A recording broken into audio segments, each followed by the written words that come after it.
NFM Radio. NFM Radio. NFM Radio. Emudaho.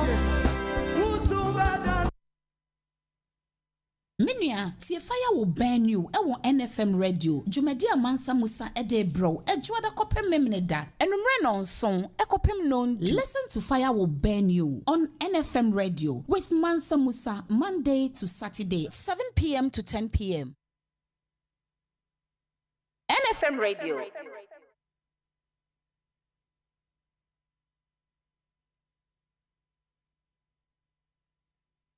NFM Radio. Emudaho. Minia, see fire will burn you.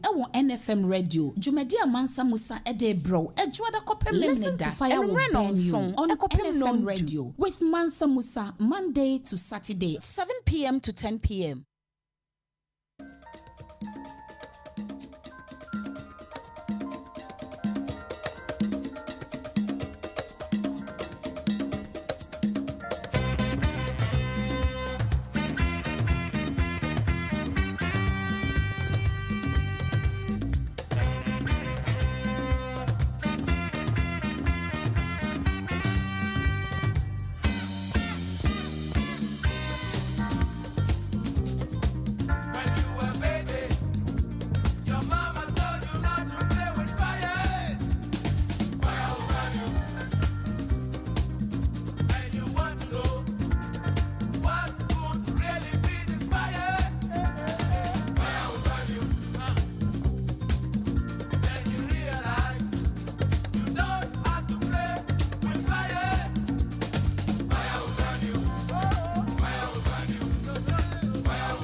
Radio.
Cecilia Abnadapa, well done.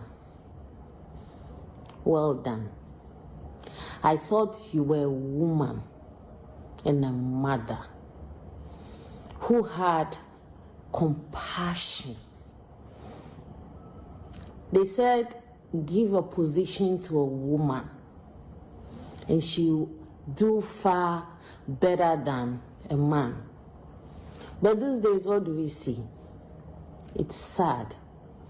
It's disheartening. Year in, year out, flood affects people in Accra. The Odo River gets flooded. Lives are destroyed. Properties are destroyed. You said you used $43 million to clean the Odo River. Have you seen what $43 million could do in Dubai, or in Europe, or in America? Shame unto you. It's so sad. It's so disheartening. We live in this country, people cannot even afford 1 meal a day. And some people out there who have very little are trying everything possible to reach out to those who don't have any. But you, the politicians, all you think about is grabbing. You have only one child, I was told. You have only one child, and you are grabbing all these properties for only one child. How about those kids in our front plains, those kids at the north, those kids in the Volta region somewhere, those kids in remote villages in Ashanti region, in Central region, in every part of Ghana? Look, there was a kid I met in Sogakope. They are so poor that there are 3 siblings. Every morning, their meal is yesterday banku with raw pepper, no tomatoes, just pepper and salt, with no fish.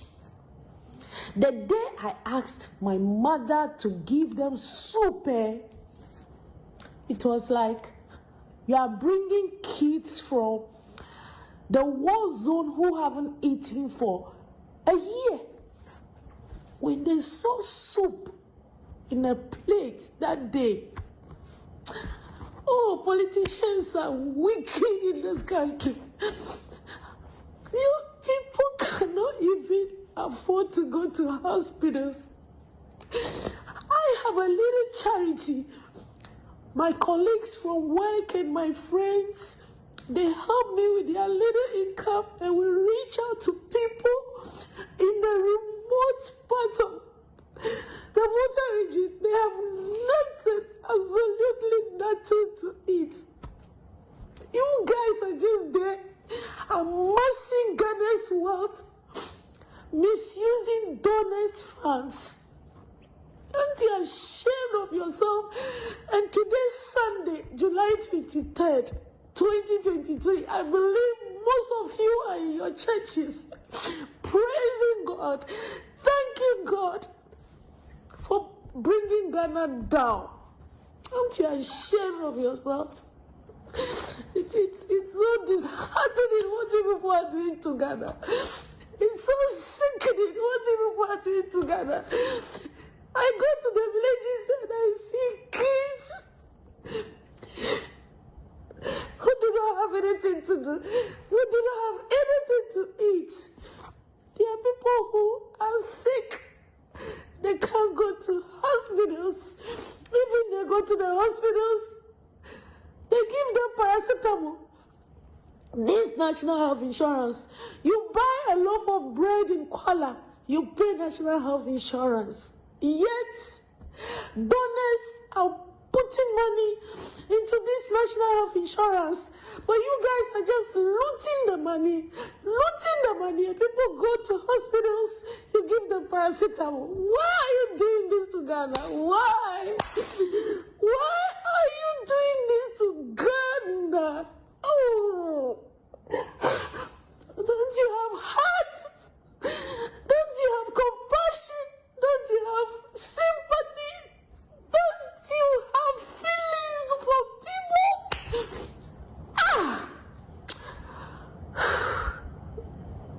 It is sad. And you guys should be ashamed of yourselves. You guys should be ashamed of yourselves.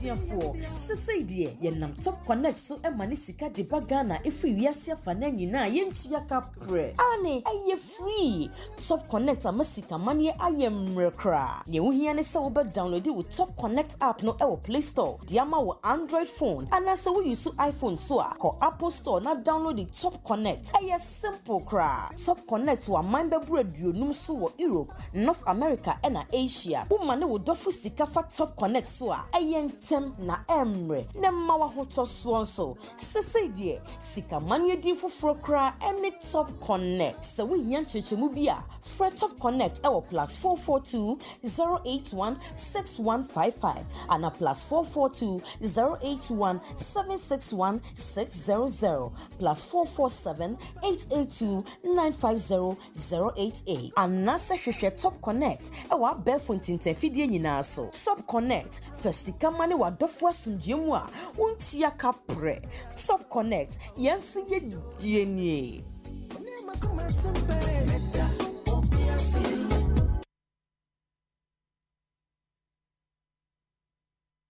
The Bank of Ghana committing to that project?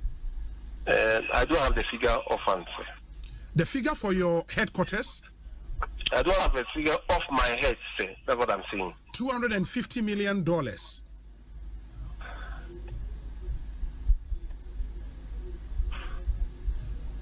Are you committing $250 million to that project? I don't have the full complement of the figures at this moment. Mr. Randolph, you are the Director of Finance of the Bank of Ghana.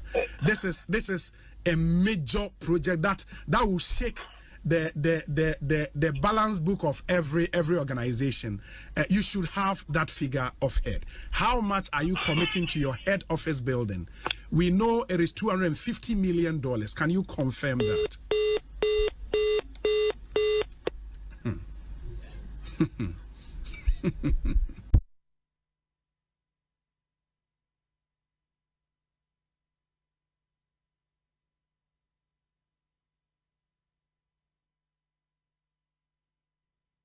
The Bank of Ghana committing to that project? I don't have the figure offhand. The figure for your headquarters? I don't have a figure off my head, sir. That's what I'm saying. $250 million.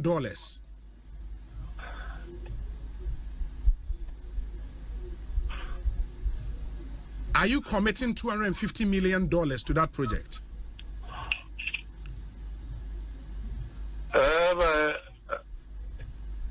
I don't have the full complement of the figures at this moment. Mr. Randolph, you are the Director of Finance of the Bank of Ghana. This is a major project that will shake the balance book of every organization. You should have that figure of head. How much are you committing to your head office building? We know it is $250 million. Can you confirm that?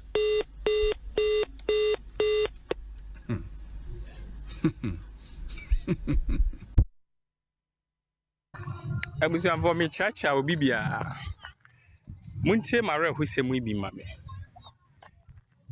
School na ya mi twai. Eye na Gode DAJHS. Ewo Ashanti region. Na ewo Nyinahini. Eye ye mami sisira da panso ofri impesetia.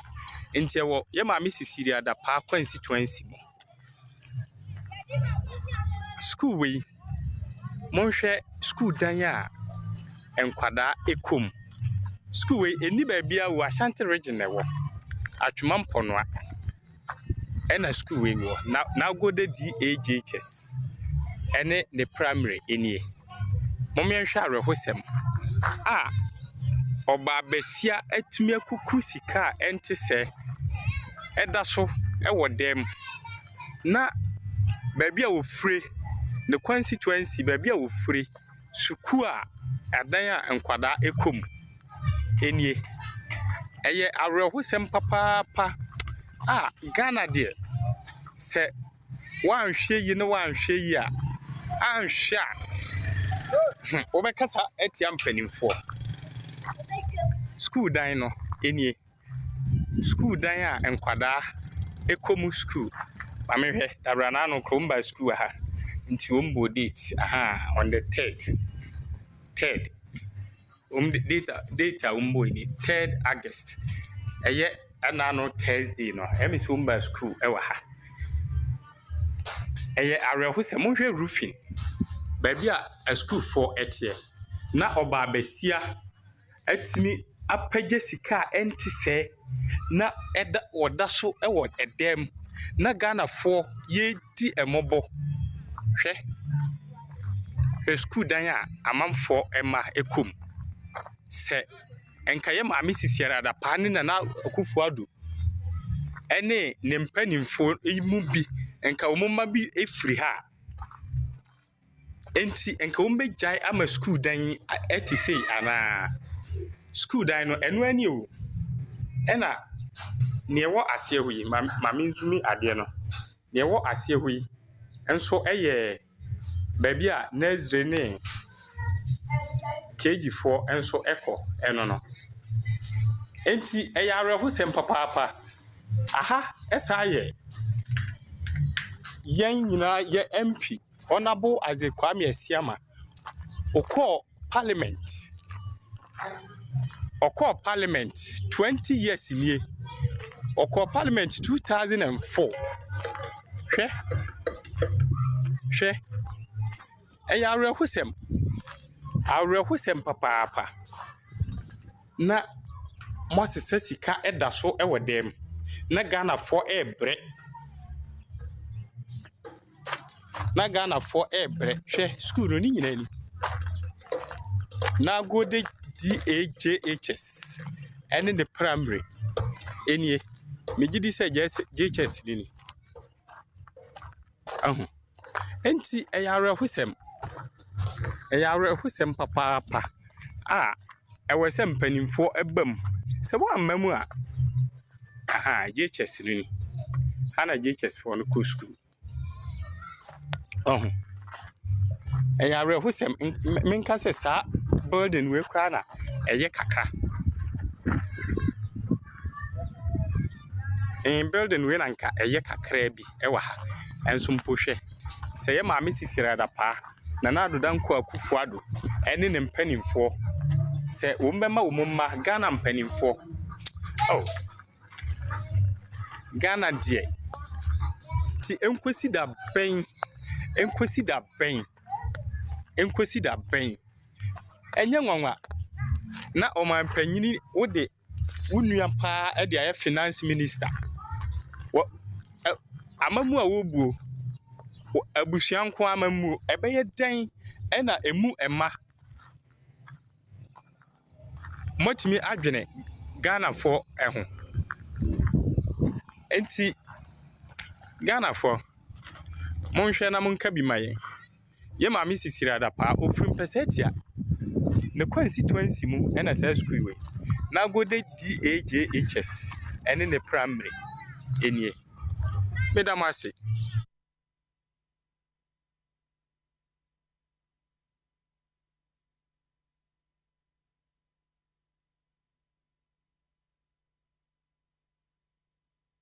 For an African to visit a European nation, an ordinary African, to visit an European nation is like, let me give you an example my teacher used to use. It's like trying to milk an elephant because of the visa process. However, for a European to visit an African nation, most of our nations, it is like a walk on the beach. It's like going to have a cup of tea. But then that is not the problem. The tragedy is that now for an African to visit a fellow African within the African Union, the visa restrictions in many of our nations, among us, between our brothers and sisters, is like trying to brush the teeth of a crocodile.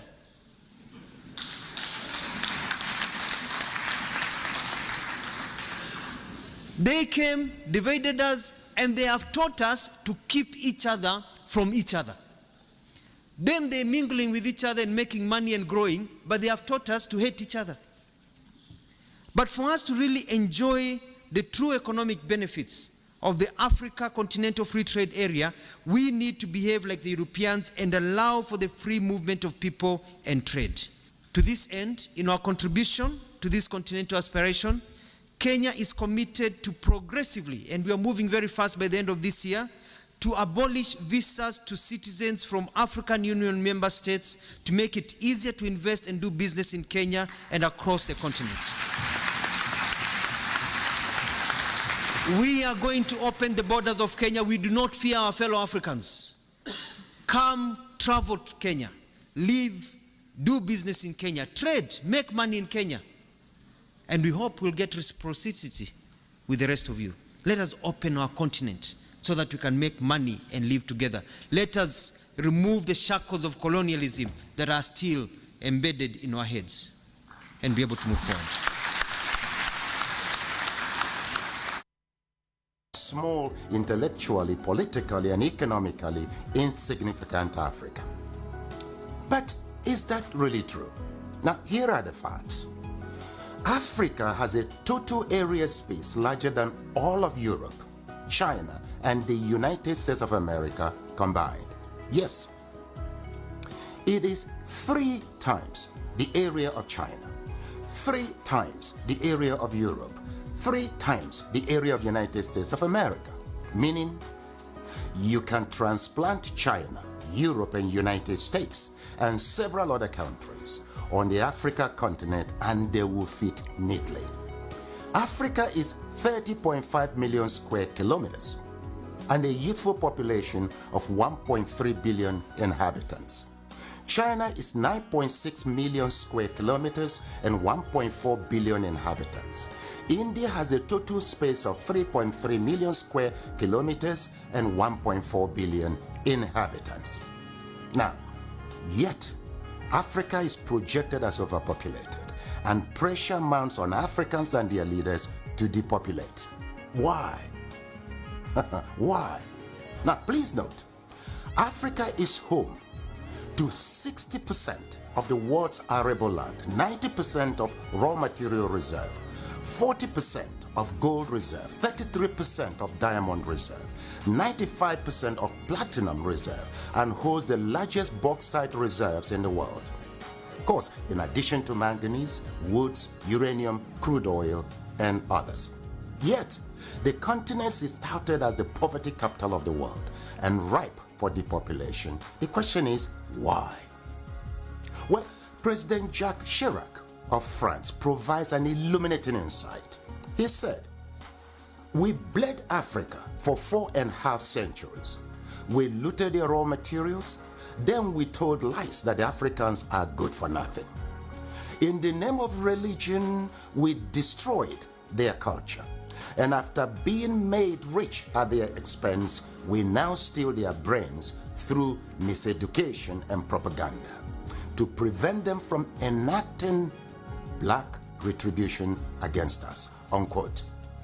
Well, put simply, for over 4 centuries, Africa is not in control of its resources. Look, a 2016 study of Africa by the NGO called War on Want reveals that 101 companies, mostly British, control $305 billion worth of platinum, $276 billion worth of oil, and $216 billion worth of coal at 2016 market prices. Yes, they own mines or mineral licenses in 37 African countries and control vast swaths of Africa's land, 4 times the size of the United Kingdom. Now look, Africa subsidizes the rest of the world by $32 billion annually. A 2017 report by Global Justice Now and other groups estimates that $161.6 billion enter into Africa, while $202.9 billion leave Africa almost every year. For example, in 2017, Africa received a total of $19.7 billion in aid, but paid back $18 billion in debt repayments. Debt burden is killing Africa. African governments have borrowed between 25 and 75% of their GDP, but with little or nothing to show for it. Africans in the diasporas remit not less than $32 billion annually, but multinational companies siphon $32.4 billion in profits and illicit financial outflows. Look, an estimated $29 billion are stolen via illegal logging, fishing and poaching annually. How can any continent, country or people accumulate and sustain wealth, growth and prosperity with such statistics? That's a great question. Well, look, hopefully, now you know your Africa better. Edmund Mbiaka once wrote, "Peace of mind always comes with knowing who you truly are, where you currently stand, where you positively need to be, and strongly believing in its possibility." Africa needs to control its resources, no doubt. For productive, patriotic, and effective leadership, we need our best and ablest citizens with fortified character in local, state, and federal governments. This must be given utmost consideration in upcoming elections across Africa. Let me say it once more. Our problem is not the age of our leaders, but unfortified character. It is your responsibility to protect and defend your Africa. The starting point is to educate and transform the mindset of our leaders and peoples. Look, the least you can do is to assist with ensuring that this message reaches every African. Slavery destroyed us. Religion divided us. Ignorance controls us. And truth scares us. With these retrogressive forces, Africa will remain a dark continent. So we must renew our minds. Please share this video in support of my efforts at reconstructing Africa through mindset transformation. You see, together, we will reconstruct Africa and take charge of our destiny. For who controls Africa controls the world. I thank you.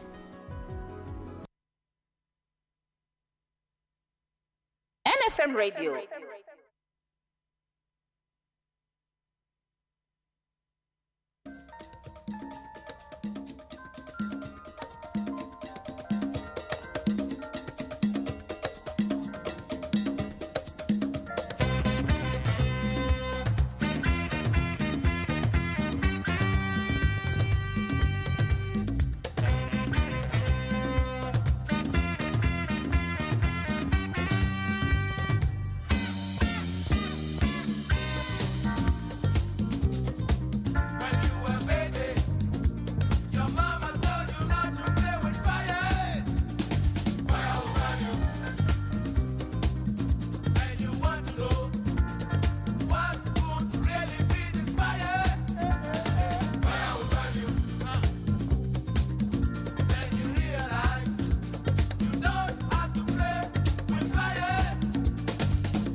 NFM Radio.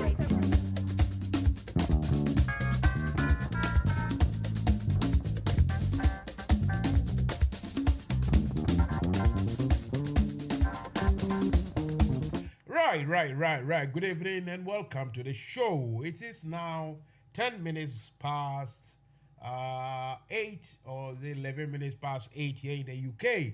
It is the same number of minutes past 7 in Ghana. Let me remind you that tonight around 8:30 thereabout UK time, I'll be speaking to one of the stalwarts of the PPP party, Progressive People's Party. One of their members is known as Divine Nkrumah. I will talk about their policies and how they are, marching on.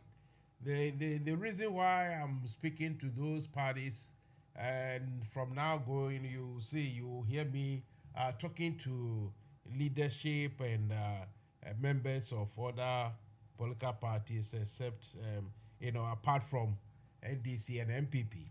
The reason I'm doing that, or we are doing that here on the NFM Radio, is to give the platform, give the airwaves, to other members of different political parties to also express their, or to highlight their plans and programs and proceed everything and policies, because people are going around asking.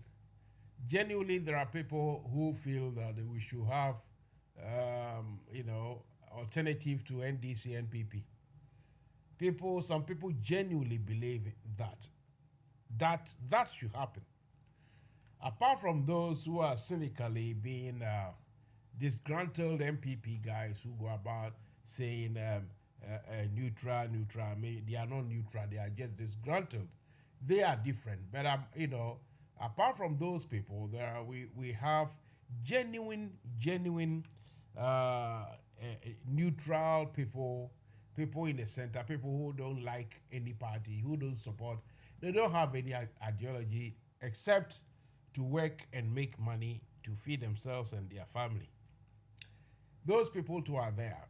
That is why I want to engage other political parties to see if the possibility will ever arise for one of these smaller parties to emerge, if not as outright winners, at least they could emerge as the kingmakers, the people that can influence, the party that can influence the party in power on policies and other programs. So from now onwards, every day, I'll try and speak to anyone I get from any of the parties. Tonight, though, this evening, my rant is all about, corruption. Yesterday, if you heard or you listened, those of you who listen to programs in Accra, you heard the foreign minister, Honorable Ayoko Botwe. As a foreign minister, I think she does very little, because all the travelings, all the negotiations, everything, Akufo-Addo is doing it anyway. So why we should still have a foreign minister and a deputy, I don't know. But yesterday, this woman went to the passport office to go there, to use the word berate. She went there to talk hard to workers of the passport offices, the premises. And some of the things he was saying, he talked about, sometimes you may not understand, that crude sort of expressive adjective or the name given to some crude people known as Goro boys. You see, they go between people who, for some reason, think they have the authority to lead people who wants to acquire passports. You go to the premises, these so-called Goro boys think they have the authority to lead you on, to help you for a fee. And according to information, the charges that these so-called Goro boys are charging so huge, about, I don't know, 500, 800%, how much percentage point above the official rates. For instance, your passport, and maybe it's 100 cedis, and another emergency one, I think it's 200 cedis. Apparently, these guys, Goro boys, are charging 2,000 and 3,000 respectively for those services. The question is, these Goro boys, we've heard about them for a long time. We all have heard about these Goro boys. And so, after 7 years or so in government, and after all this hullabaloo about huge noise about digitization and making everything via the internet, we still have Guru boys. This country, UK, the British people, not all of them are well educated to understand and, to be able to fill a passport form correctly. Even though it's their own language, it's very difficult for some of them to fill it. Then we have people who are not British, who have the English language as their third language or second language. But there won't dare be anyone at the British, they call here Home Office, going to look for a passport, and there are people called Goro boys. It's so primitive. It's so primitive, and everything about this Akufo-Addo government would be one. The reason I'm saying this is that every rubbish, every bad thing, every negativity that has previously occurred, if that negativity, if that the rate of, let's say, wrongdoing remains the same, at least people will say, well, when Akufo-Addo took over, it was like this, it was like that, like that. Okay, there have not been improvement, but at least it has remained the same. Then as they say, we speak in our local parlance, but this is the case. Every rubbish, every negativity has doubled, has tripled, has quadrupled, has multiplied tenfold on the Akufo-Addo. And so, since I've been here all evening, I'm trying to get the foreign minister's contacts. A number given to me didn't go to her directly, went somewhere. And as usual in Ghana, that somewhere somebody wants me to write a full thesis. So many things to explain myself before he can even think of helping me to get Ayoko Bochi. But I'll try and get her number and speak to her, because yesterday, on the face of it, it's all well and good for her to go to the passport office, to go shout, and even, at the top of her voice, saying that there were some people who had overstayed. I didn't even understand what she meant. Apparently, people who had come to work as, a national service scheme, the national service personnel. One would have thought that national service, you do it for a period, a specified period, let's say a month, 2 months, 6 months, or a year. But apparently, some of these national service personnel have been in the passport offices for 3 years and counting. The question is, how come that national services, you are going to do your national service, you are given a form to fill, you are given the duration, how many years or how many months you can serve.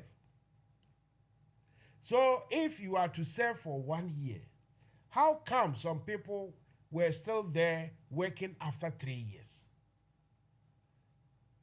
There is a program, one of these television channels.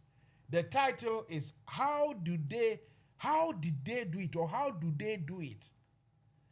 And they will show the sequence and processes and procedures of how things are manufactured. Anything from bofrot to achumo to pins to bolts and nuts to knives, guns, everything. They say, how do they do it? So my question is, how do or did people who are supposed to work national service 3 years, 1 year at the passport office, how come some of them have been there for 3 years? And how did it take Auntie Ayoko Boche to go and sack them? You see how disjointed everything is. As we say in our local parlance, just the muff, just the enumuja, just the talk big about Kufuado, Baumia, Japan, all those people. It's just the talk. Let me go for a short break. I'll be back.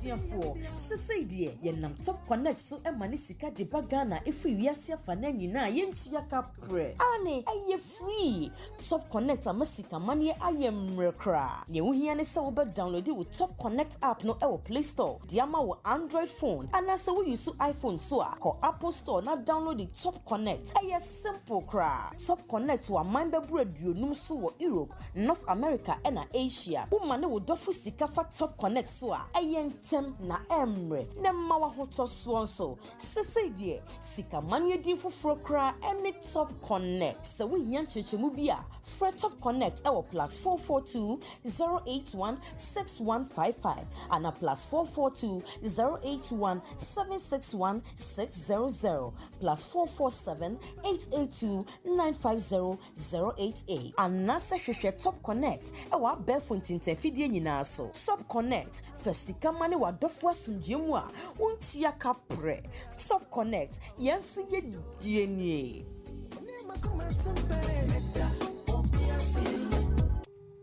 I've said it and I'll repeat it again.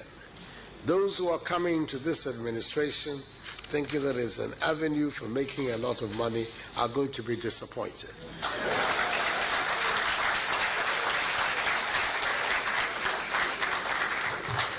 They better go to the private sector. That is where people make money, not in government.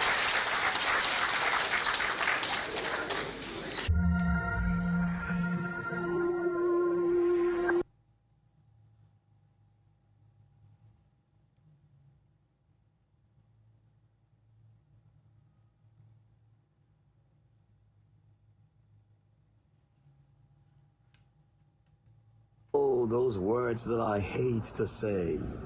Coons and buffoons, used against people of color for years in the times of slavery. In those days when children, babies, were torn away from their mothers' breasts. When brother was turned against brother and sister against sister. When father and mother and child were sold to different bidders.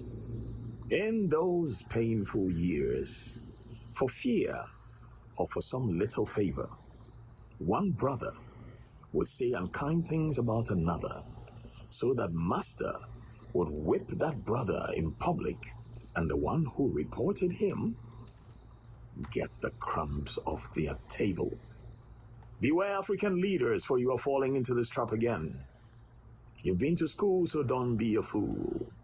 Think before you speak to the oppressor. Why would one leader, why would the head of one household rise from his household into another household only to go and gossip and speak ill of their neighbor, their brother? What do they get? Why, in a time when all are saying, or of course a few are saying, hey, please don't beg, because when you beg, you disgrace us all, does one go to say unkind things about another, to one no better than the oppressor, so that he can get a favor? Think about it. You see, when you say people do not respect leaders, it is not that they don't respect leaders, they don't respect titles. For leadership is in what you do.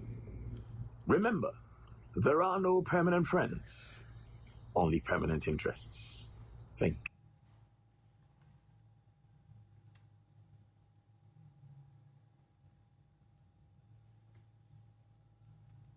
NFM Radio. Listen to Fire Will Burn You on NFM Radio with Mansa Musa, Monday to Saturday, 7 p.m. to 10 p.m. Sydney Discotheque, verano del 79, con la mejor música del mundo. Okay,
right, I'll say Anima Koliwa. Thank you for listening, to come in to listen to Mansa Musa. I am a bit busy here this evening trying to contact Honorable Ayoko Butri. The number, now I've got it, so it is just up to her to take the call. I've written her a message that we in diaspora would like to have a word with her. Because for what it's worth, I don't think it should take the foreign minister to go to a local department under her ministry to go and lay people off. If you understand what I mean. Madam Ayoko Butria oye foreign minister no. Eni se ono ene ko passport office. Na oko kachire omu se he ejuma na mo ye no enye na ebinim wo hokra no a they don't have to be here, they should go home. Just like that. So they want to tell us, even at that top level, that there is no properly laid down procedure to employ people and to do away with the services of people. That is the hiring and firing procedure. Are they telling us that Ghana no enti say ordinary person be na we be na juma and a time be our pay to be sako be a aban so juma no so etimi basa? I don't get it. I really don't get it. I will still try my best to see if I can get the foreign minister, because I think she's got a deputy. So if it was her deputy, the coin was a prachum, yeah. If he had gone to the passport office to do what Madam Ayoko Butri just done, even that still, I wouldn't understand. I don't think it's appropriate. I don't think it is proper. Because the employment procedure, the laid down procedure, how did it happen that a foreign minister will go to a sector within a ministry to go and tell some people not to come to work again? How come? Is it that simple? Is that simple? Say, a foreign minister, no? Ebe sorry now, ebe ko the jumum no akọ saki obi. Someone say, enjoy ye. Anna. Let me see if I can get this thing working.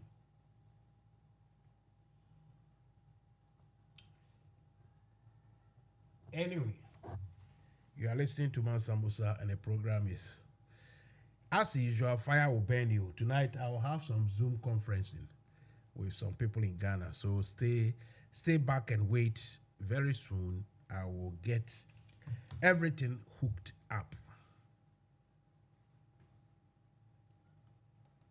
Sydney Discotheque, verano del 79, con la mejor música del mundo. Okay, what?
Anuma koliwa koliwa koliwa anuma koliwa.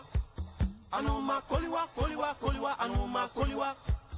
Anuma koliwa koliwa koliwa anuma koliwa.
Right. So my question is simple: that why did they have to take the foreign minister to go to the passport office in order to go, issue threats and issue dismissal orders to people, people who have overstayed their welcome?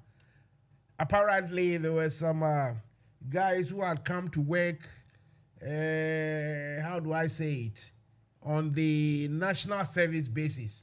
So one would have thought that the national service, you go and do 1 year and they say goodbye to you, thank you very much. Or if they give you a permanent stay, a permanent employment, fine, you take it. So what are the procedures? What are the processes? What are the lay down? Yes, I don't get it. And then abanye jumano so ye ni biara. Mintias you. And Crawford by national service.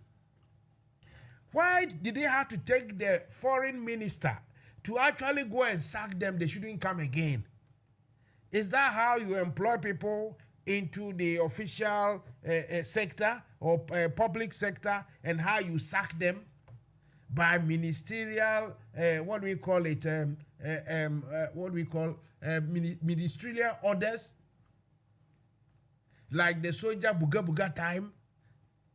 Do you understand? Because media, I will tell you the truth. I don't get it. I really do not get it. How come the leader of a ministry, in this case, a foreign minister, first will go to a sector under his ministry to go and tell them how to do their work, their job in public? This is different from what Atta Mills of blessed memory did some time ago. Because for Atta Mills, the president, he heard that people were being, doing wrong things at the port. So he went there to give them earful, tell them off, made them aware that if they don't change, then the change will come. But for a foreign minister to go to her ministry, not through maybe ministerial or board member, or how do I say it, official meeting, to ask questions, to direct the principal secretaries and all those co-minini civil servants that, hey, why have we still got, let's say, about 600 people at the passport office, whilst we should have maybe 300 because the national service was supposed to work only 1 year? Why are they still there? So that the proper channels will be followed. If letters have to be issued, dismissal letters or termination of appointment, whatever it is. But for the minister to go there and tell national service personnel, say, you have overstayed your welcome or your limit, your working limit, you've overstayed. So go, don't come again. For me, that really disturbs me, worries me. It doesn't look good, doesn't sound good. It doesn't seem professional at all. Doesn't seem formal. It's nyama to me. Then the second part is that Ayoko Boche again went to the passport office to go sack people they call Goro boys. You see, these so-called Goro boys, it's not like they are properly employed, officially employed, or legally employed. No. These Goro boys are just people who are, due to all these hardships, no jobs, perhaps they are university graduates, don't have work to do. They have studied, they have built their minds and their brains. They don't have anything to do. They can look on passport forms, understand it very well, and try to help people out. Now that has become a job. They go to the passport office, and what they do is that they have inflated the prices of, okay, thank you. The prices or the cost or the rate, the official rate for acquiring passport or collecting the forms, everything, if it's 100 cedis, they are charging people 1,000, 2,000 cedis. And these people, like I said, they are not there working officially. They are not there working, legally. Media personnel in Ghana have highlighted this long time. So why should it take the foreign minister to go and sack them? Because I repeat, those people are not legally employed there. Why were they there? And if the foreign minister has sacked those Goro boys, what about the Goro boys and their links, their connection within the system? Because if a Goro boy should collect 1,000 or 2,000 or 3,000 from someone, if a Goro boy should collect 2,000 or 3,000 from someone, a fee of 200, if a Goro boy takes 2,000 or 3,000, it means the Goro boy is not going to pocket that particular 2,000 or 3,000 alone. He or she will have to share it with people within the system. So one would have thought that under normal circumstances where things are done properly, this Ayoko Boche foreign minister, Buga, Ekufuado na banye bibia basabasano, what they should have done, proper inquiries, hand over the whole thing to the police. If the police had been there to go check for ID cards of people who are working there, and they arrested some Goro people, I will understand. The investigation gets carried out. They do the investigation, find out who actually was in cohort or in connection with the Goro boys, who their links were. Everything is done basa. Ekufuado has not improved anything at all in the Ghana there. Ekufuado, he has not improved. Obikaye foko wa. It's a foko. Foko no so English language, the bar, English street language, that's a foko. That's a foko wa. You see, Ekufuado has not improved anything. Mr. Nkrumah, if you are ready, I've sent you the what we call it, the link for the Zoom. So if you wouldn't mind, you can get the link. I've sent it to you and join me on Zoom. It's better than this WhatsApp. Otherwise, WhatsApp keeps breaking. Is that okay? Okay. Yeah, so okay. Please get to the Zoom. Thank you. Right. So that is what I'm saying. That my question this evening, why should Ayoko Boche go to passport office to issue orders, termination of employment to people who officially were supposed to work for a year, they being the national service personnel? A national service personnel comes to work, given a duration. I think the maximum is 1 year. After which, if the department needs your services, they can employ you. So my question is, those personnel, those national service personnel who remained at the passport office for Ayoko Boche to go and sack them, who were they working under? They should be subordinate to somebody at the passport office. There should be a director at the passport office. There should be, even when you come down, the personnel manager. The people who take care of the the personnel, people working there, their manager. So how come all these hierarchies, all these structures were there or are still there, but it took Ayoko Boche to go and sack the overstayed national service personnel? Can anyone tell me why? Adana ye bibia basa ewo ye krom ho sa. And these people said they are all educated. If you look at their CV, doctorate this, doctorate that, this MBA, this, and this, all these titles. You don't know how to work. For those of you going around praising Ayoko Boche, Madwino adakakra. Madwino ada, because it shouldn't be like this. National service personnel, it shouldn't take the minister to come and issue orders for them to go. Goro boys are not employed legally. So why should it also take the minister to come and sack Goro boys?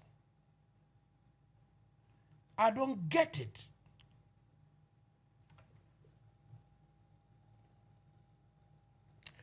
Let me go to the the Zoom to welcome my fellow conversationist or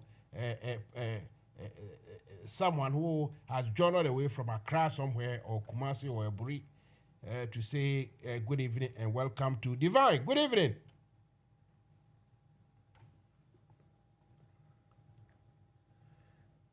Hello, Divine, can you hear me?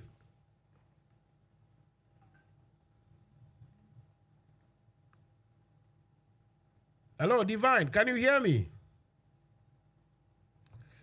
Ben, can you hear me?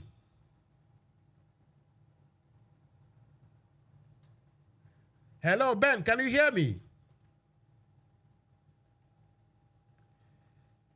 Divine, can you hear me?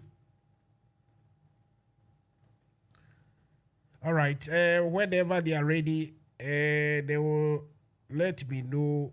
Did they hear me? You are listening to Mansa Musa and the program is Fire Will Burn You. So my question is very simple indeed. Tonight, two questions. One, is it Kennedy Japan? Is it the only one among the people who want to be president from the MPP side? Is it the only one telling the truth or talking the truth?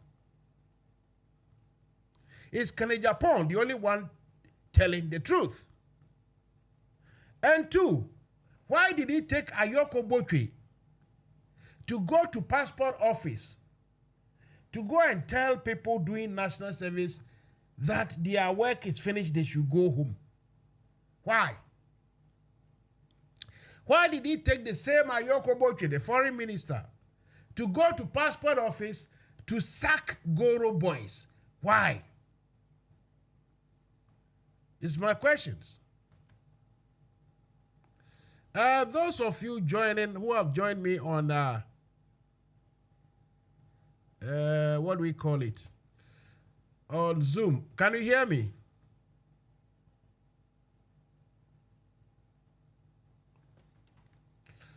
Okay. Let me see if I can get Divine on the phone instead, because I can't hear him at all. My question I'm still asking. Divine, on Zoom, could you hear me? I only see I'm just seeing the video, the image, but I can't hear your voice. Really? It's not muted too. Okay.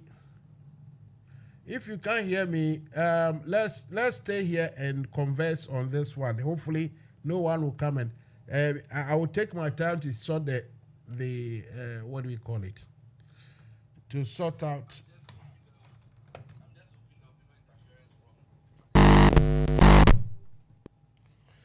Can anyone hear me on Zoom? But have you that Divine, have you unmute your? Can you hear me, Divine? I can hear you now, but I think it's via WhatsApp. But you cannot hear me on Zoom. It's difficult to tell which one of them is working now because Okay. right now the Zoom is on. Okay, you stay here. Stay here on WhatsApp. Let's put this one off and recalibrate it again. Mr. Divine Nkrumah is of the PPP fraternity. When I say PPP, it's Progressive People's Party in Ghana. And he is the something. I'll let he himself explain what he is. But I learned he's one of the beasts in a nice way. Mr. Divine on WhatsApp. Good evening. Good evening, sir. Everything okay? Oh, I'm doing fine. What about you? Well, I'm not fine at all. I'm not fine. Anyway, literally, you know, another part of the okay, thank you. Another part of the what is wrong with this? Okay. Another part of the COVID, albeit a mild one, apparently is spreading across the world. So it looks like I got myself involved with me and COVID. I think we crashed or we intersected or something. So literally, I was my nose and head and everywhere was paining me. Now I'm okay, but apart from that, you know, mentally, emotionally, psychologically, I am all over the place because of what is happening in Ghana. You guys are spoiling the Ghana, huh? Mr. Divine Nkrumah, welcome to the show. Oh, thank you. Thanks for having me on your powerful platform. Yo, so that is it. I say you guys are spoiling Ghana. Well, good evening to your cherished listeners and those who are also watching live.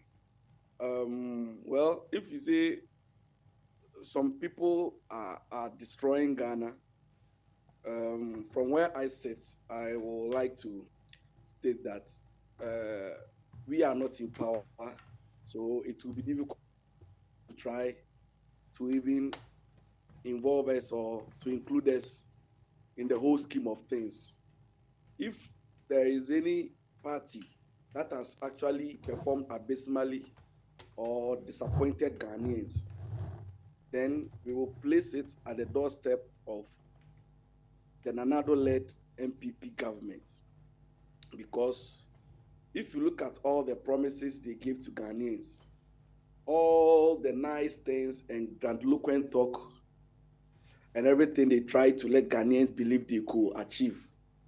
Right now, every Ghanaian, all Ghanaians know that the Nanado-led government have failed, they have disappointed, and everything, all the policies they have implemented so far, has yielded nothing. A zero and next to zilch. So I can boldly tell you that we are all struggling in Ghana. We are suffering just as you yourself, you know things are. Because as we speak now, the whole of Africa, out of the 54 countries, if you are talking about a country with the highest inflation, Ghana ranks 50th on the continuum. And so out of the 54 countries, if you take a country like Sierra Leone, Zimbabwe, Sudan, Ghana is next. And sometimes when you talk to our MPP folks, they attribute most of our current challenges to either COVID or Russia-Ukraine war. But the truth, however, is if we are ascribing all the challenges to exogenous factors like Russia-Ukraine war or COVID, how come the other countries also within the South region have not been confronted with such challenges, just as Ghana is facing? It should tell you, just as the Vice President, Dr. Bawumia, has said some time back, that if the fundamentals are weak, the exchange rate will expose you. It's the same way if your economy is bad, little shocks will expose you, and that is what has exposed Ghana now. So I can tell you that it's all about mismanagement, the siphoning of state resources, and the fact that some few people have decided that they will reduce everything about governance to procurement, so that they will chop from the kitty. So it's not about using their head to being innovative or creating anything new to benefit the populace. What they are doing now is just to put in place policies that they will benefit from, or that will bring money into their pocket. So since Nana Addo took power, if you observe, you realize that there is a trend. You know, when they came to power, the first thing they tried to do in order to raise funds, for most of the time, they said that, the party needs money. They came up with this strategy to build a new chamber for parliament. You remember? Mr. Nkrumah, before we go into the general politics and how good your party will be for Ghana, I know you are going to tell us that. I want you to share your thoughts, your thoughts on specific current ongoings. One question I put across this evening was that, is it only Kennedy Japan? Is he the only one speaking the truth, telling the truth, as with regards to or in respect of the failure of this Akufo-Addo regime? And number two, why did they have to take Ayoko Botwe to go and dismiss Goro boys, who I'm told were not or are not legally employed at the passport office? And why did she again have to take her, the foreign minister, to go and issue orders for people who have overstayed their national service mandate to leave? All this, I thought there are procedures, there are processes. Those ones that are illegalities, one would have thought that it is just a police swoop to clear the place of unwanted or, people who are not supposed to be there, criminals, so to speak. Why did he have to take the foreign minister to go and shout and issue orders? And what will happen to the links, the connections that these Goro people had? So these two topics, I want to know your opinion as you are what? You said the PPP. What are you? You are the operations the director manager? of operations. Yes, operations. Okay, operation manager, director of operations. And what does it mean in a simple person's mind? We those people I who are not organize very, for the very party. clever. What do you do? I'm the national organizer. In other words, I'm the national organizer. So that would have been much simpler, isn't it? For us, the we mortals. I do. Anyway. But if you so, listen. Even here we have security, and in Ghana it is just watchman. You see what I mean? So no problem. Right. So now that you have identified yourself proper, tell us what you think about what I've just elaborated. Okay. To start with, you asked about, you were talking about the fact that you believe that it is only Kennedy Japan that is actually speaking truth to power. Well, I don't think he's the only one at the moment. It's just that it looks like because of the position he's gunning for, it is the only way by which he can distinguish himself from the happenings in Nana Akufo-Addo's government. So there are, if you look at all the contestants, those contesting for the presidential slot of the New Patriotic Party, almost all of them, with the exception of His Excellency Mahmoud Bawumia, who agrees with everything that has happened under the Nana Akufo-Addo government. Almost all the other aspirants are in disconcurrence and they don't agree. And they are all coming out to speak truth to power. And so if you listen to somebody like Kwabena Japan also, they all talk about the things that have gone wrong under this government. Mr. Tremantin is also talking, Kwabena Japan is talking, and let's face the reality. Let's just be objective about what is happening in this country now. We cannot play the legendary ostrich and pretend that everything is rosy, everything is going well under this government. The fact also is Nana Akufo-Addo has failed as a president. He has disappointed everybody. And so to the extent that even his party folks, his party people, even those so-called ardent members, now they don't even have the courage and then the kind of temerity they had before. They don't have it now to even defend the government in any way.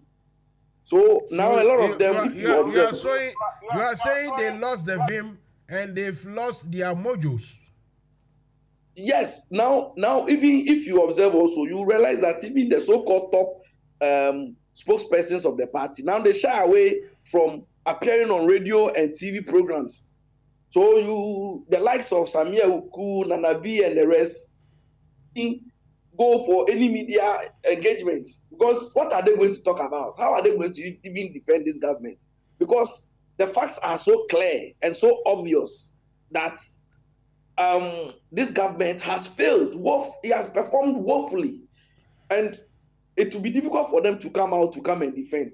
And if you check the statistics and the metrics, there's nothing to back any claim that Nana Akufo-Addo's government has performed well. And so that's why, how come it's difficult for them? And in these times, it will be good. It will be good for any aspirant to dissociate themselves from whatever Nana Akufo-Addo has done, and not to incline or to hinge on any of the so-called achievement under this government, because there's nothing to boast of. So that's how come all of them are trying to disengage themselves from this government. But Nana Addo too is not comfortable with what is happening.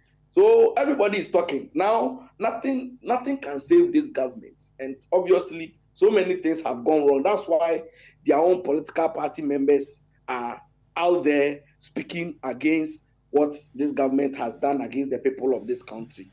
And so even Bawumia himself, when you question him about why he thinks that he should be voted for to become a presidential candidate, he tells you that he has his own vision as a presidential candidate, which is to tell you that he believes that his boss, Nana Akufo-Addo, has failed.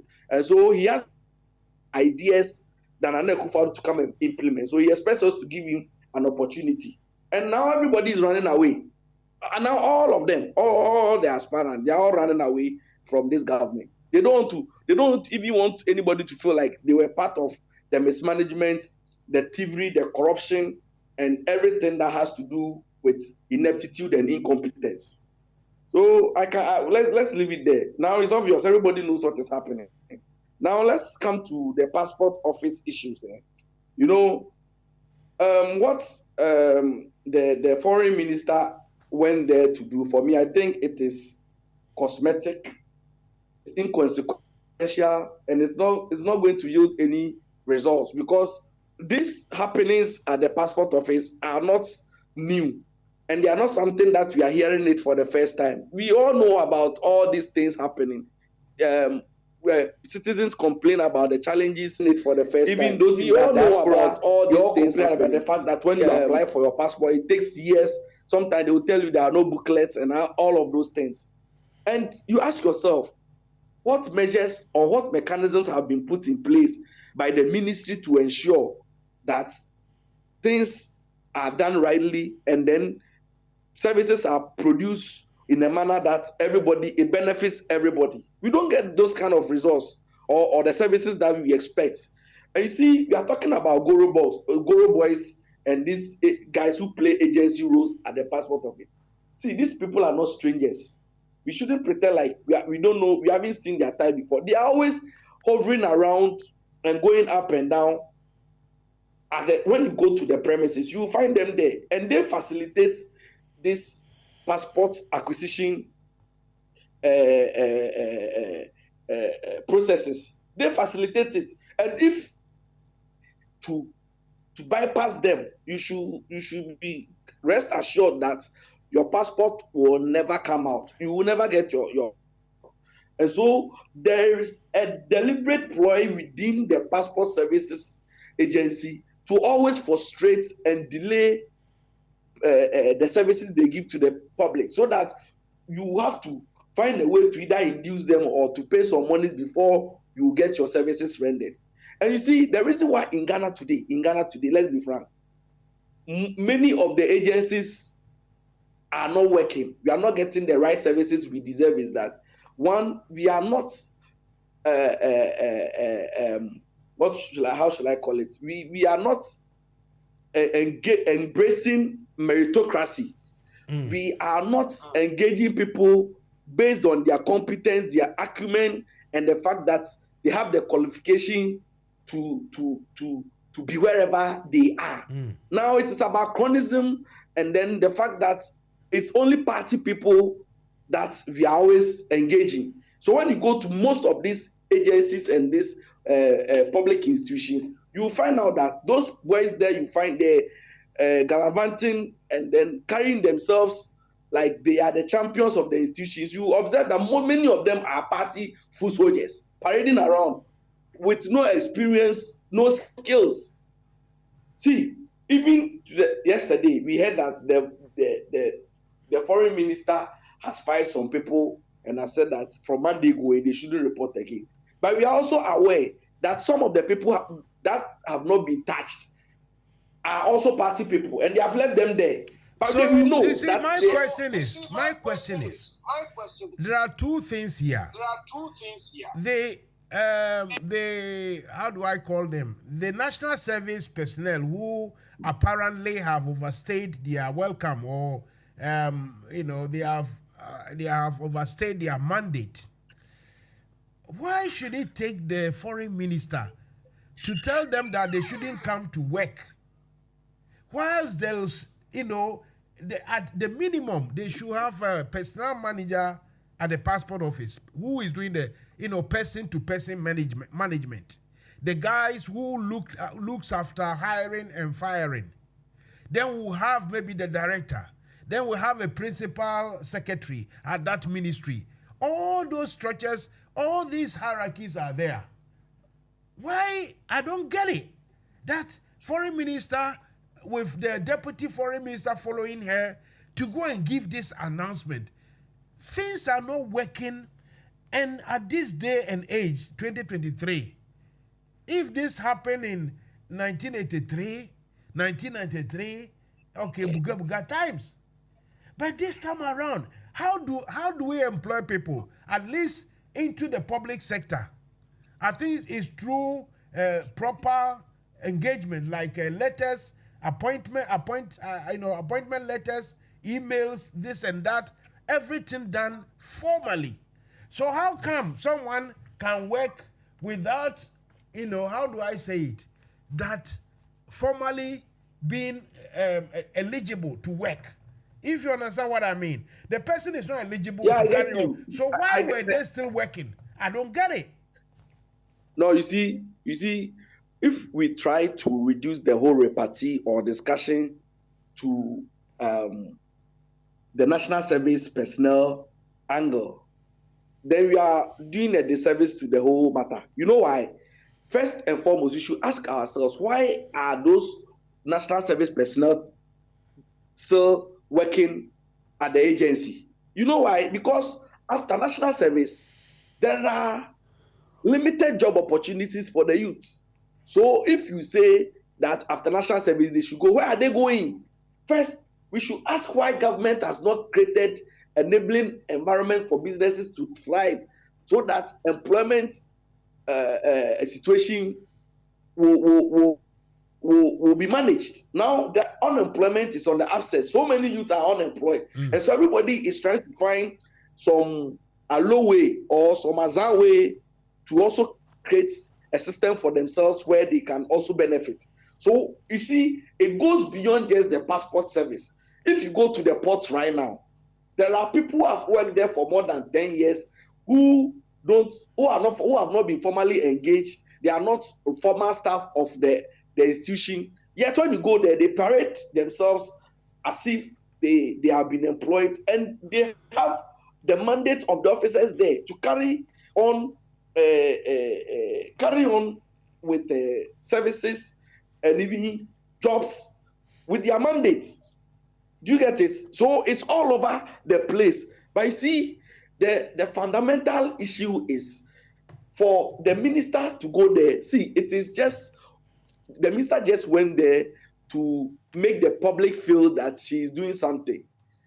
But honestly, someone have just written to me, one Ambrose, he said the woman was just being populist, and that's exactly what you have said. Yes, that is what see. We all know, and you see, it is not even about national service personnel. When you go to the passport office, see all those people who are doing typewriting services, providing typewriting services, all those guys who are doing the photocopy, taking the pictures and the rest. When you get there, even including some immigration officers, when you get there, they will approach you and ask you, do you need any support? Do you need any help? They themselves will approach you to come and offer. So even if they are looking for the immediate corporate of these activities, they shouldn't go far. They are just around the agency. They have set up tables. If you have been there recently, around the Tema station, from junction to junction, you will know that they are all over there. They are there, and they have put there for quick passport, for this, for that. Why are they not? You see, divine. I'm trying to call her. I know she wouldn't pick. The phone rings all right. But the point is, if those people who are supposedly helping the public, whoever comes to look for passport, if those people helping them are actually providing a service, why aren't they employed and maybe put another, let's say, 5 cities on top of the prices that, okay, we use that money to employ extra staff so that when you get there, Mansa Musa, maybe I'm not very good, in English. I'm not doing well at all. I can't write, I can't read. Okay, Mansa Musa, go to room 13 or room 44. Somebody is there to help you. You go, they help you. Even in this country, Mr. Nkrumah, in this country, we have white people, British people, who are semi-educated or not very educated, and their own language, they cannot fill these forms. They will need help. It is no shame. But nobody is going to allow Goro boys at where, UK, they call it home office, where the passport things are done. No one is going to allow Goro boys to be standing at the home office. You see what I mean? So the system, my problem is, why is it that if we don't have enough personnel, like Ayoko Boche, when she was vetted 2021 after the second term of coming to, she said that she has achieved a lot, talking with hubris.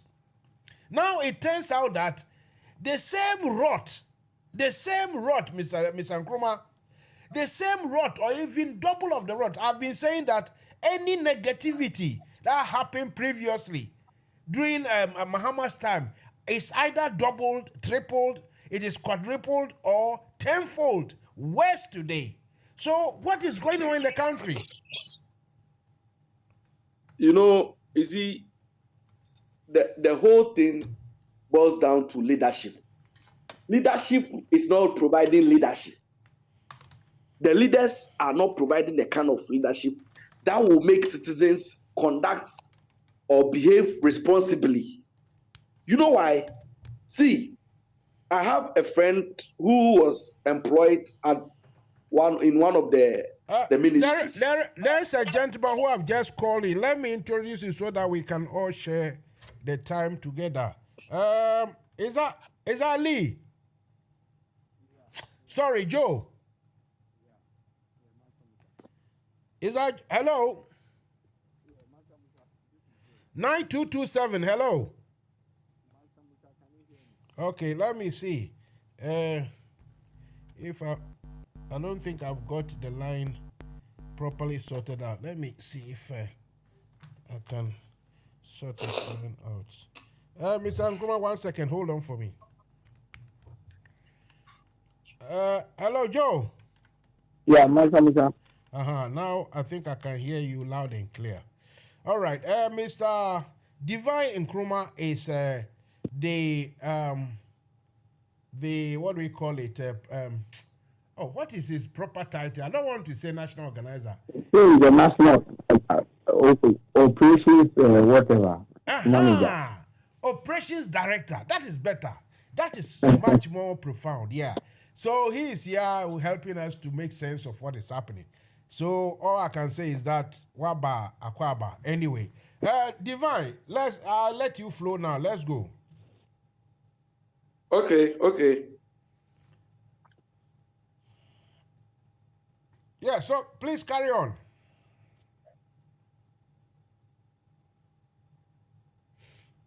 Hello, Mr. Nkrumah.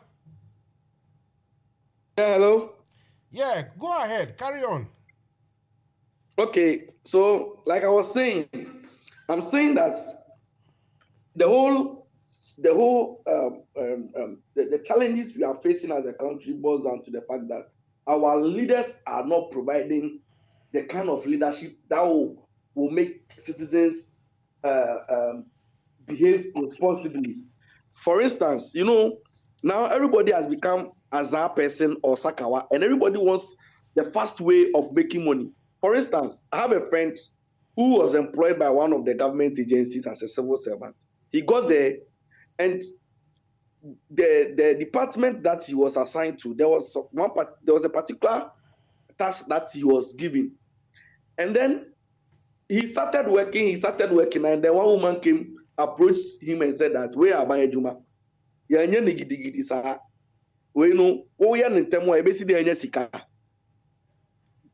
say that like the woman was trying to influence the guy to come to terms with the fact that when you are working in a government agency, you don't have to give your all to the institution. So this is something that has become a convention and a culture among Ghanaians. You see, so for me, our leaders must show leadership, and then to also let Ghanaians know that behaving responsibly comes with rewards, and then there is dignity in it also. Because we can't have everybody trying to cut corners, everybody trying to be Azar or do movements in their workplace. It doesn't bode well for all of us as a country. So for me, what the woman came to do, we all know that this canker had existed long ago. But she's trying to make it look like she's just realizing yesterday, or she just heard about it yesterday, something that has been with us. And then it's high time we try to come together to find solution to this challenge once and for all, instead of trying to play politics and then as usual trying to be populist about it. All right. Mr. Divine, I will come back to you so that we can discuss the role that third parties or the other parties can play in the governance of our country, either in government or outside government. We will come and talk about it. Because previously I heard you, the so-called small, in inverted commas, the so-called small parties of the same ideology, you guys were planning to come together to form a very massive alliance. I'm told that that idea has fallen by the wayside. That idea has, as we say in Akan, atonsium. We will come and discuss that. but I have to go to Joe from Leeds, here in UK or northwest of England. Someone said, Mansa Musa, if those who were, let me wear my spectacles because if otherwise I'll read it by me, I'll read it wrongly and people will say Mansa Musa kra wabon. Anyway, Mansa Musa, if those who were sacked were truly national service personnel, then how did they get the job and by which criteria? Something is not adding up. Or they could be party members who were employed without qualifications. This is from Nee Forest Gate here in London. Nee, your question is very much intriguing. It's valid. Otherwise, if someone is well and truly properly employed, even if it's national service, you don't just use your mouth to sack them. We will come and talk about that. I say, I've got the telephone number of Ayoko Boche. I've got her deputy, Aprechum. I've got all their numbers. When you call, they don't want to take. They are too big to talk to we foreign entities because they know we can ask them what they don't want to be asked. Joe, what do you want to say about things you've heard, what we are discussing? Yeah, Mansa Musa, good evening to you and good evening to your both listeners and viewers. And I also want to say a very good evening to my namesake. I think he's called in Nkrumah, right? Yes. I'm also in Nkrumah, so a very good evening to him. It's a lovely Wednesday that I've met someone with the same name as me. So I think this Wednesday is a very lovely one. So thank you very much for bringing someone like that to your program.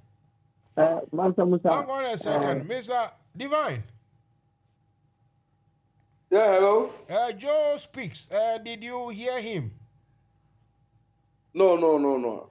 I didn't hear anything, please. Exactly why, I always want to make sure that we all join in the conversation. If you didn't hear him, that is not very good at all. For some reason, Joe's microphone or his voice is coming as so deep and echoey. I don't know what he has eaten today, but it looks as if there's a lot of vim in him. Joe, can you start speaking again?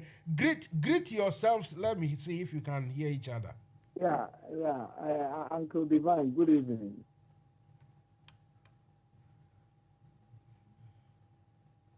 I don't think you can hear me.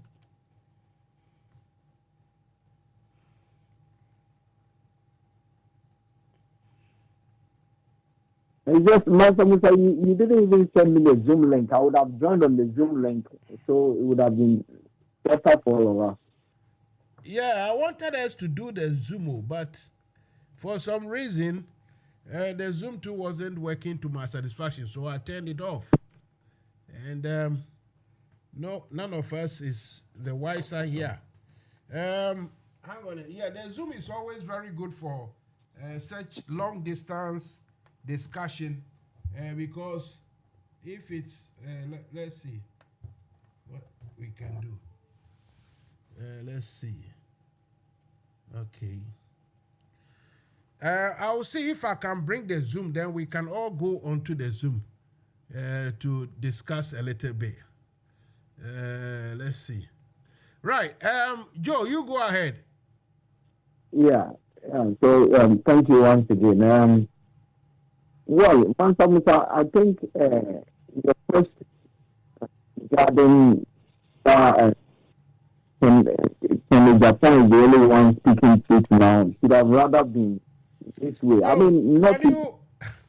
Let me see if I can get you onto this different number because I don't know whether it's the phone or this phone is because even me, I'm finding it very difficult to hear you. Okay, so should I call the mobile number then? Can you call the one with 07? Yeah, okay, I'll do that. That's 07 07876 251 261. This one, yeah, I'll do that. Call that one. Let's see if it will be any better. Thank you. Right. Divine, I'm trying to set up the Zoom, but until it's ready, let's carry on with our conversation. So let me ask you. Okay.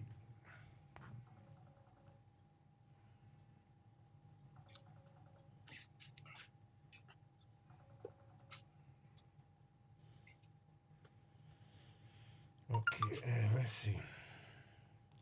Okay.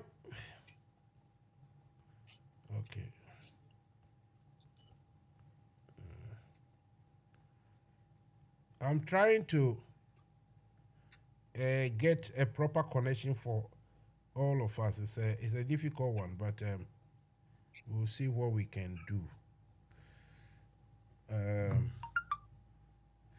So, Mr. Divine, let's continue with our conversation. You said, yeah, you have explained everything, and what I'm saying is, recently, in fact, as recent as yesterday, I think I interviewed Mr. Mante of the PPP.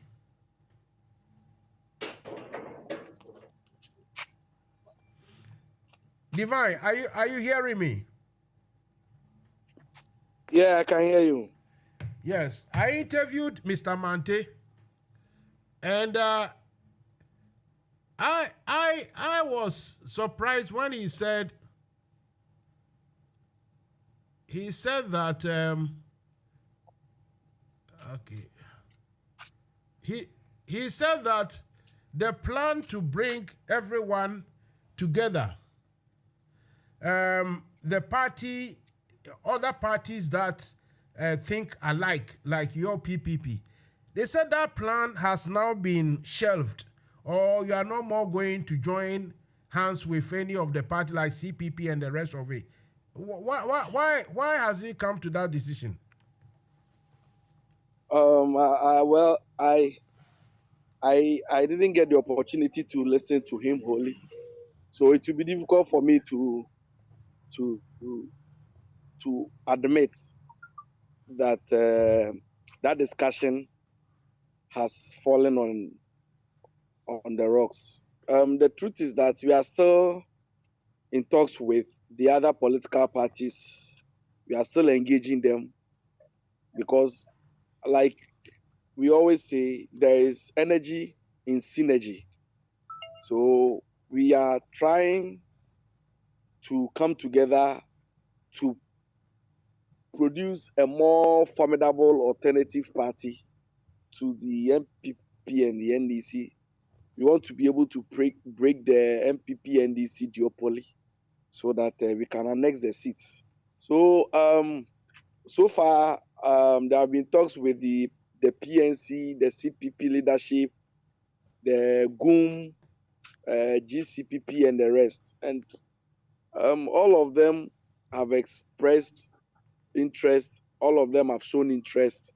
But right now, the challenge is the approach and how we will go about this whole plan.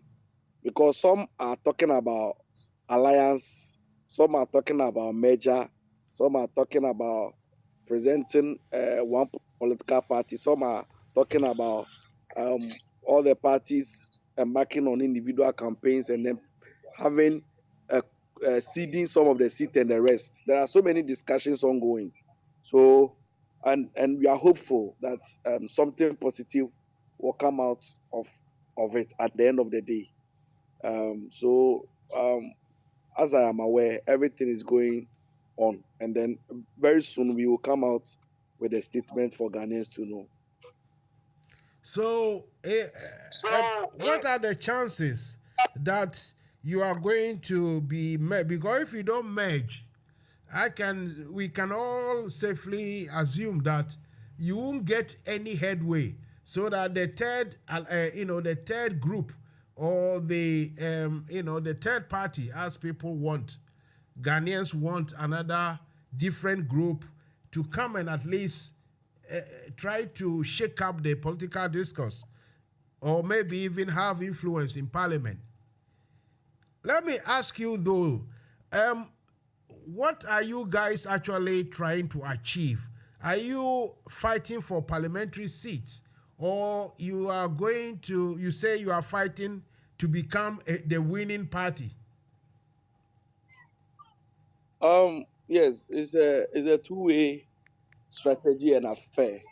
We are trying to win from all angles. So, the Ghanaian election system is a simultaneous concurrent process and activity. So, while the presidential angle is ongoing, the parliamentary angle is also taking place. So, what we are doing now is that we are paying attention to all those angles. So the strategy now is, at least as we speak now, apart from the MPP and the NDC, and some few independent candidates, we don't have any other political party having representation in parliament.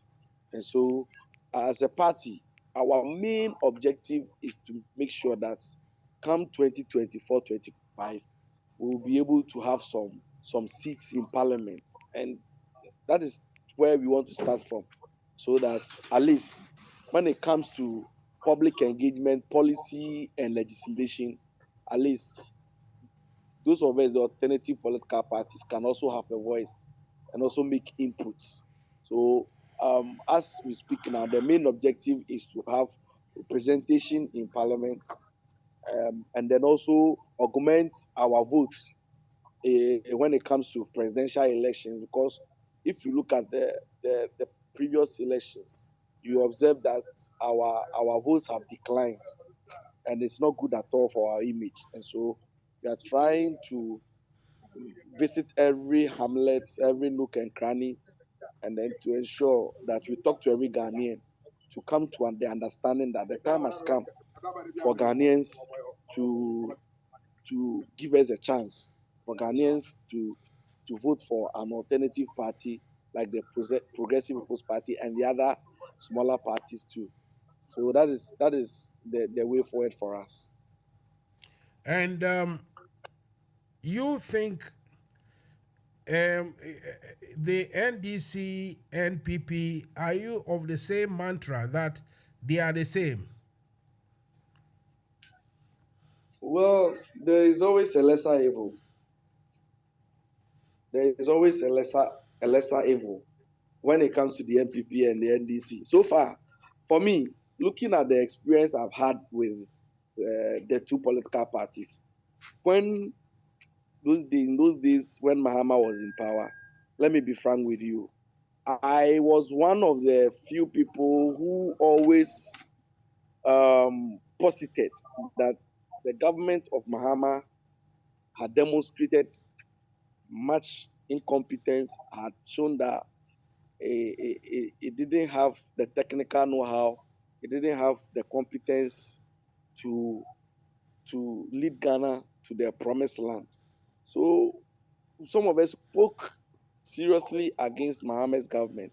But looking at what is happening under Nana Akufo-Addo, some of us are compelled to rather change our posture and then even apologize to Mahama, because from what we are seeing, I'm not sure Mahama did even a quarter of the mess Nana Addo has created, and under Nana Addo's government and this MPP government. See, the SWA government has not done a quarter of what this current government is doing. And we are very, very ashamed of what's happening. So for me, I will not even try to belabor and then even pretend to say that they are the same. If you try to even compare, it's so obvious and clear that the Nana Addo's government is the worst ever in the history of this country. So there is no government that can be compared in terms of performance. This government has been worse off. Right. Let me see who has joined me on Zoom. Hang on a second. Wait there for me.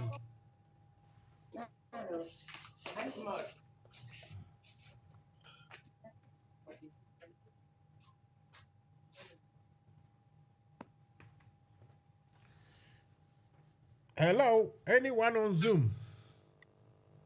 Yeah, Mansa Musa. Who is this? Sorry. Joe. So now the Zoom is in operation. So, Divine, go on the Zoom so that we can all hear each other properly. Hello, Divine. So, Joey, let's go. Yeah, thank you once again. I mean, I appreciate the challenges you are going through. So, thank you for having the patience to have this sorted so we can all have a very meaningful discussion. Like I was saying earlier on, I would have preferred you kind of ask the question in this way. I mean, not to kind of question your integrity in the way you kind of pose your question, but I would have wished. Look, you have every right to question my integrity. You have every right. No. I mean, I understand that it is your editorial policy, or it is the act of your radio, having. I mean, I get it, but what I'm trying to say is that I would have been more happier if the question were like, since when did Ken realize that Nana Akufo-Addo has failed? Since when? Because look, but for Ken's quest to be MPP flag bearer, he was deaf, he was blind, he was dumb, he was everything. Nothing concerned him. To the extent that he even went into an agreement with Agrada. You understand? To even go into an agreement with Agrada, because Agrada had come to tell him that yes, for her, Agrada, she was a sinner. She had done a lot of things. She should be in the grips of the police. But Ken should not expose her. And that she's taking 1 month leave. And after the 1 month, she would repent and become a Christian. And so for Mame. And Ken agreed. So if today he wants to become a leader, and for that matter, all of a sudden, he has been healed, like Paul on the road to Damascus, who got blinded. Today he is healed. Today he can hear. Today, I mean, it's hypocritical, because Ken Japan was in Ghana when the people of SAR had no representation in Parliament. What has he said about it? You see, all these people, all these gang of armed robbers or whatever, gunning up to become flag bearer of the MPP. All these people, none of them deserves to be given even an audience, because they're all part of it. The first question you ask Kwabena Japan today is loud, blah blah. Now he's speaking his British accent and all that. What did he see that made him come to support Akufo-Addo in 2020? You are a guy who was sacked. Akufo-Addo sacked you as a secretary to the party. They sacked you. What did you see that you came to join the MPP in 2020 to campaign for Nana Addo? When you were coming from 2016 to 2020, what have you seen that made you come back to come and campaign for Akufo-Addo? So let's tell. I'm very much interested. What was the best way do you think I should have put my question? What I'm saying is that it would have been better to me, and that's my opinion. Opinions are like noses, each has one. I would have asked that since when has Kennedy Japan realized that Akufo-Addo has failed us? Are you getting my? So that is also a different question, isn't it? Because for me, I think we all agree that what he's saying is the truth. So my question is he the only one saying the truth? And but our Mansa guest Musa, from Accra said, look, even that, he's not the only one saying that. So when you come here and say, okay, this guy is being disingenuous, I don't have any cause to challenge Mansa you. Musa, let us assume that Ken were a nurse in a hospital, and he has seen a patient taking up poison to drink. Yes. Okay. He has seen a patient. Or he has seen doctors blunder a lot, so many things, exactly. And they are hiding the secret for about 7 years. Okay. Yeah, and he didn't say anything. Yes. And now there is a leadership wants to promote him, and all of a sudden he say, oh, even last time I saw Mansa Musa giving poison to this man to drink. But that doesn't diminish the fact that now, for whatever reason, whether it's cynical or whatever, he is telling the truth. Is that yeah? But the point is that we need to look at the value. Mansa Musa, the point is that if Akufo-Addo had poisoned all Ghanaians to die, would he today have anybody to go and campaign to? You are part of it. It is your inability to be patriotic to the country is what we are talking about. We are going to elect a leader who, if God permits, will become a president of the land. Now, if we are electing someone who is not patriotic, whose political party comes first before the nation, what are you telling me? And that he has sat down there for Akufo-Addo to engage in all this mess, and now because he wants to replace Akufo-Addo, and now he is coming to say that Akufo-Addo has done this as when he was doing it.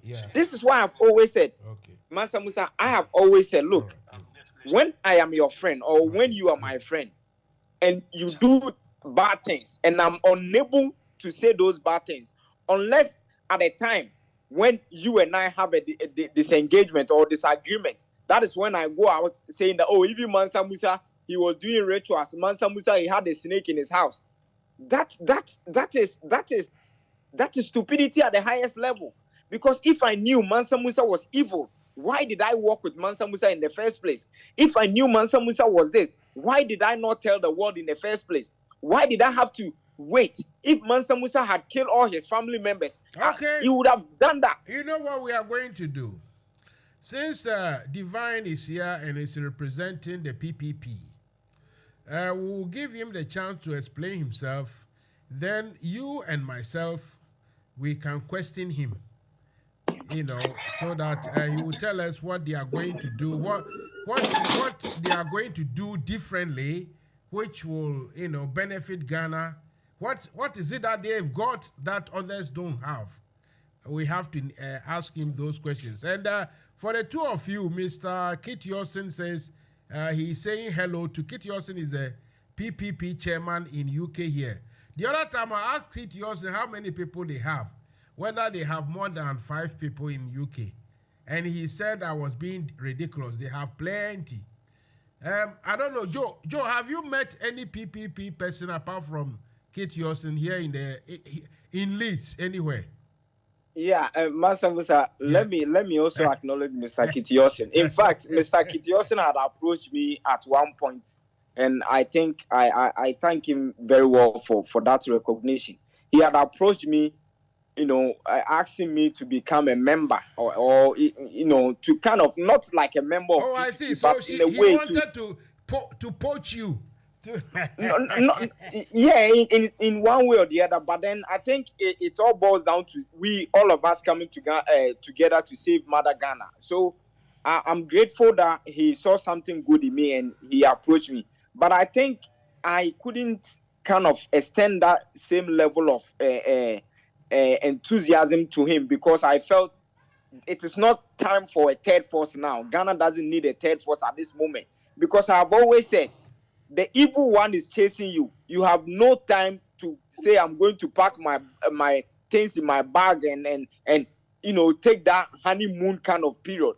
The evil man is chasing you. You need to run faster. And so there's no time. If all the minority parties, if you put them together, Mansa Musa, all the results they get, all the votes they get, if you put them together, it's not even up to 1%. So when are we going to... Okay, Kit Yosin. Good evening, Mansa Musa.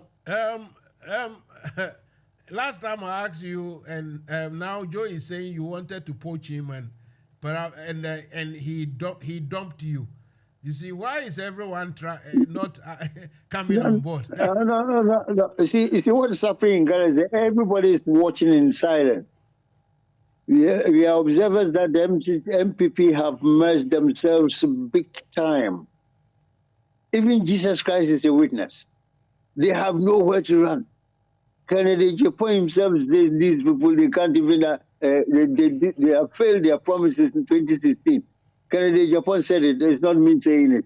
It's the thing that I've been saying all of the time. And I'm glad that the MPP, a person like Kennedy Japan, supports my point of view.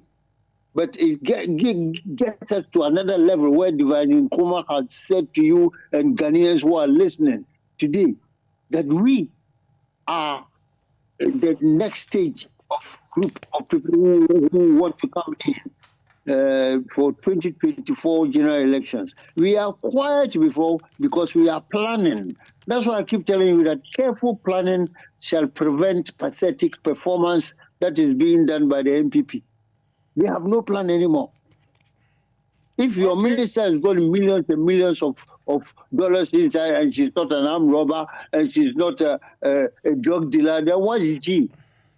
All right. You see, this is the biggest question you're asking. Let's go to your this thing, operations manager, operations director. Thank you, Divine. Divine. Good evening, Divine. Hello, Divine. On mute. Hello. Divine, why don't you want to show your face? I hear your face is much more beautiful than mine. Because of where I am at the moment. Okay. I'm trapped in some urgent stuff. So. All right. So it's not that you look like Kakamu to be. No be so. Divine, let me ask you this again. You guys, the one person, your trump card, the face value of your everything is Papa Kwesindum. While other people say Pa Kwesindum, whichever is right, but his name is Kwesindum, right?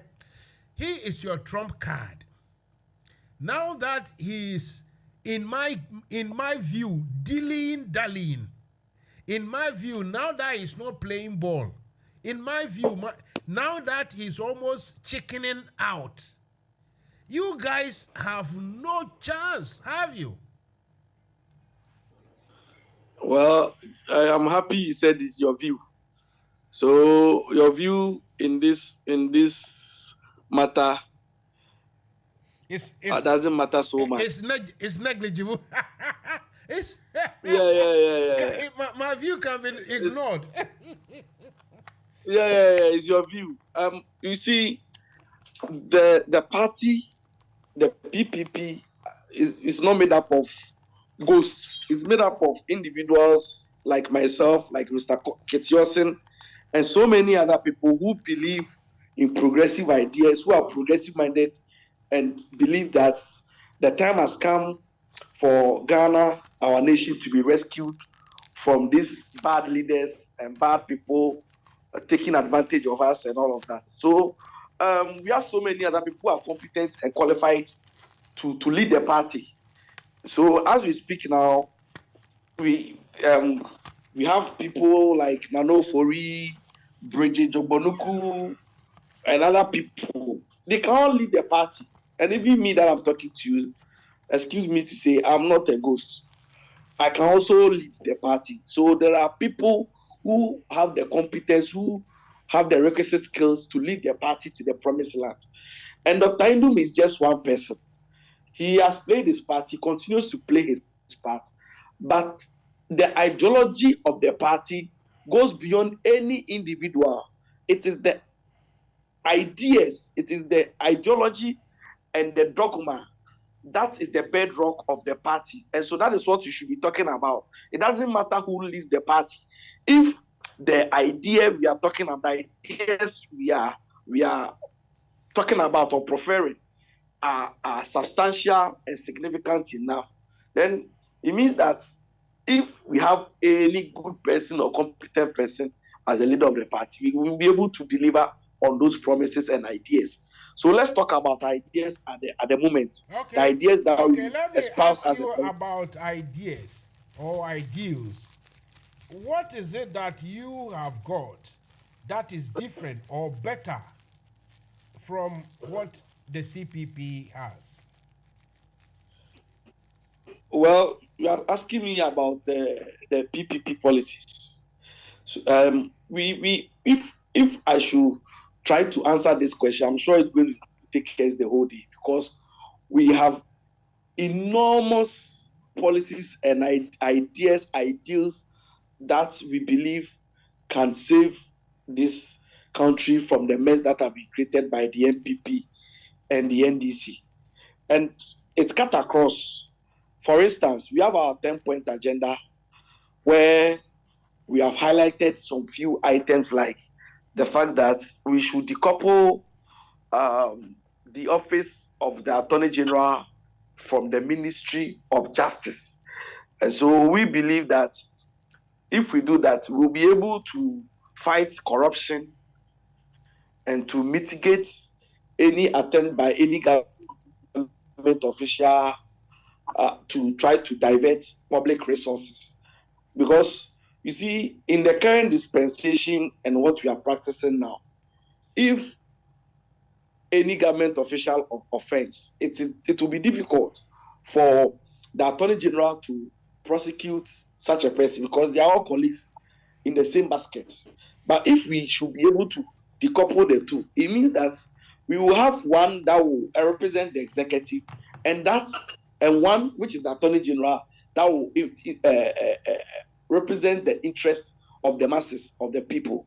So that is one of the policies we are talking about. Because we can't have one person leading these institutions acting in the pretending to be acting in the interest of the people and at the same time also defending the interest of the executive.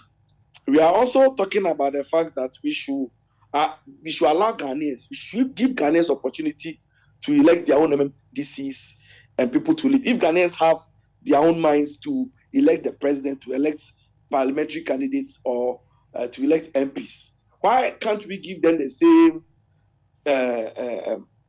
leverage to also elect MMDC so that they will be accountable to us? Because as it stands now, MMDCs who are supposed to be the vanguards of local grassroots development, they, even with the lack of resources they are facing, they are not able to come out to talk because they are the beck and call of the president. If the president decides right now to sack them or disappoint them, it will mean that they are accountable to the president at all times. But we are saying that allow Ghanaians to elect their own MMDCs so that if we feel that the person has underperformed or has not performed according to the terms of mandates, then we will kick the person out through the ballots. So that is also a policy we are talking about. And then we are also talking about the fact that the directive principles of state policy should be implemented fully in a situation where we have a free SHS only being implemented. We are leaving the basic level. We are saying that education should be free and compulsory from kindergarten to SHS level, and it should be mandatory. It should be compulsory. Everybody should have the opportunity. If you in Ghana, we are pretending as if free SHS is something that has never happened before. But during Nkrumah's era, we had free education right from kindergarten to university level, and people benefited. Why can't we implement same in a country like Ghana? We always attribute it to lack of resources, lack of funds, and all of that. But looking at the reports from all the Auditor General's reports, we can clearly tell that we have money in this country. But the only challenge we have is that the people who are pretending over our resources are the same people who are mismanaging, siphoning, and stealing at our expense. So we believe that if we should manage our resources and channel them so well, it should be possible for us as a people to have education. So you know all these things you have mentioned, right?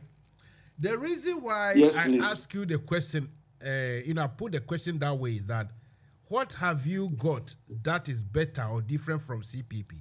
The reason I ask that because I know the CPP may have different words. The way they comprehend. I mean, the composition of their policies and the rest. The words may be different, but it's almost the same ideology. My question is, if you guys can't bring yourself to form a deeper alliance proper, I'm still insisting that your chances, you will just be a nuisance. You will just be taking 1 or 2 votes from here and there, but you won't get anywhere. You will be a waste of time, waste of space, waste of resources. Isn't it time for you guys to, maybe bury some personal egos here and there, be humble to yourselves and form a proper alliance? Is it too much to ask? You are not far. You are not far from espousing the reality, the challenges that confront us. The reason why I was evasive about my response was that I didn't want to toe the line of you pitching. I'm very happy you say you were evasive. You have at least against for once a politician is telling the truth that you were evasive. Go ahead. No, it was deliberate because you see, you tried to pitch me a PPP person against my sister party, which is the CPP. I was expecting you rather to try to compare our ideologies with either the MPP or the NDC because they are our main focus and target. You see, for us, let me be honest with you.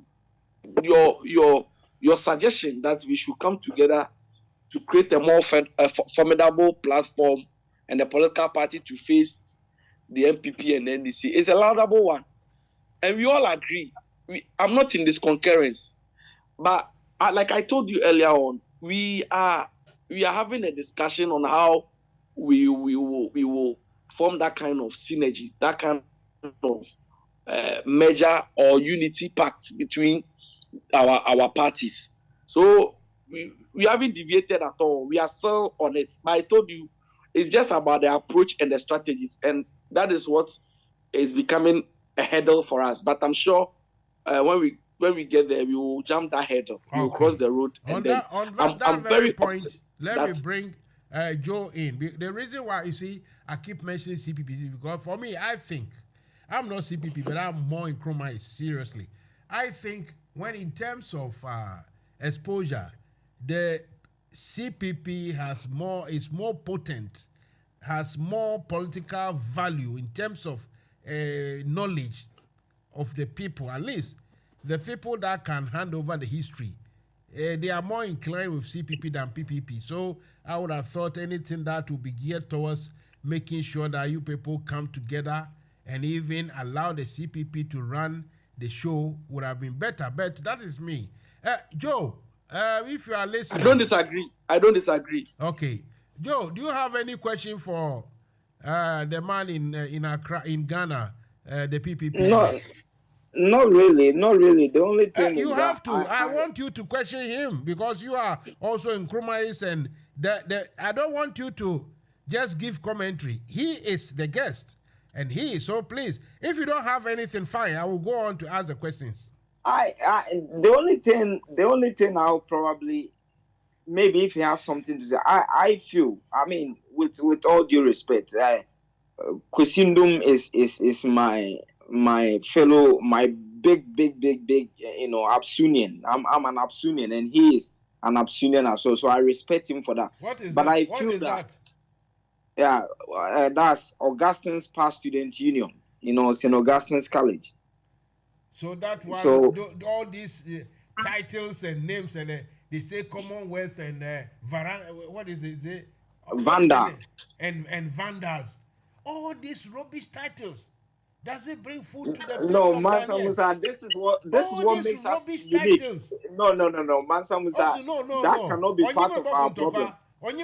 No, this cannot be part of our problem. This is what makes us unique. This is what identifies us. You understand? So fair enough. But I feel to me, if I don't know if my brother would agree or disagree with me, but I feel, looking at the track record of Dr. Papa Kusindum, first as the leader of CPP, and we all knowing the tradition of the NPP and the CPP, how they betrayed Dr. Kwame Nkrumah, and he driving the CPP into the NPP. Then number two, he goes to form the PPP, and he is more aligned or inclined to the NPP than even to CPP or even to the NDC. I feel he doesn't have credibility in this sense. I feel if he is to step away from the PPP, it will serve them better. though he has the financial muscle to kind of, but I think it's high time they told him to step aside because his credibility isn't there anymore. I don't know if he agrees or disagrees with me. I don't know what his take is. This one, let me go to Kate Yosin.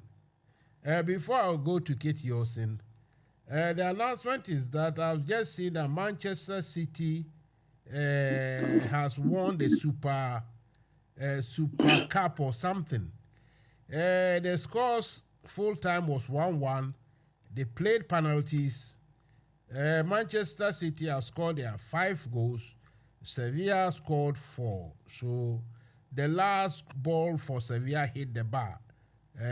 So strangely, the shot was so powerful, the bar nearly removed. But here we go. So that is the scores. That match. Anyway, Kit Yosin.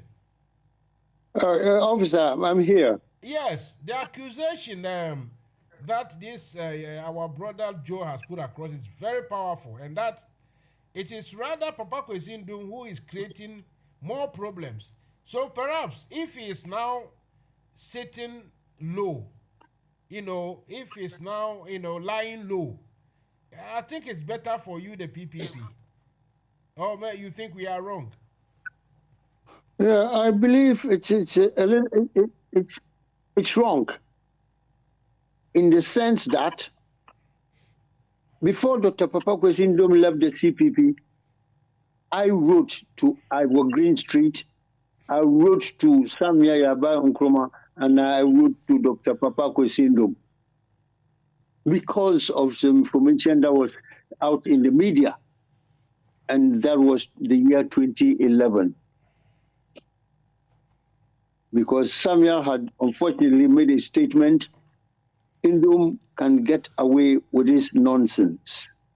That was reported in the modern Ghana. I was displeased. You the one who has just joined on Zoom, you trying your picture, but I can't see your face. Your head is so low that nobody can see you. So if you can adjust your camera to get your full face, that would be nice, really. Yeah, Kitty, go ahead. Yes, sir. So I questioned why is Madam Samia saying this? Because we were exposing ourselves to NPP.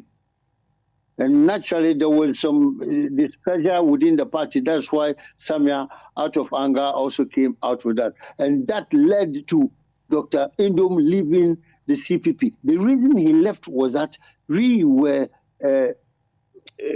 CPP officials at that time. They argued with Dr. Papa Kwesindom that they were going to go to Congress in May 2012 for the elections. At that time, Nanadu was the flag bearer for NPP, and Mr. Mahama was the flag bearer for NDC. And for CPP, instead of coming together, they said they are waiting until the middle of 2012 before they will elect their flag bearer. Dr. Indoma said, look, I want to go again. After the 2008 election, I want to go again. But because the people want to stifle him, God knows what, there was an argument and a bitter feud. That's why he left. And this is a statesman, Dr. Papa Kwesindom is a statesman. He left. And some of us followed suit. I was in a CPP here in the UK. I also resigned immediately. You see, but the story is not complete.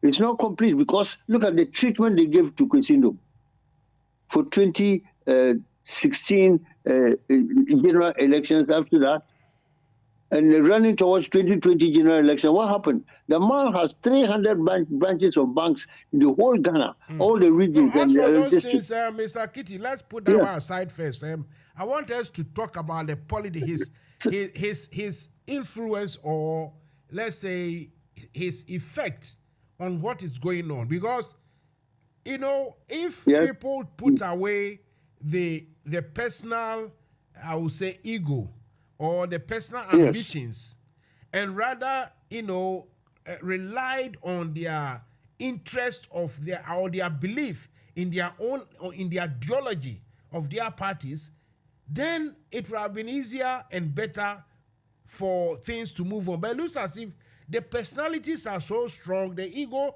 very high, and so someone says that, this one say, oh, and and this is what has caused the massive division, whereby today the CPP is not strong, the PPP is not strong.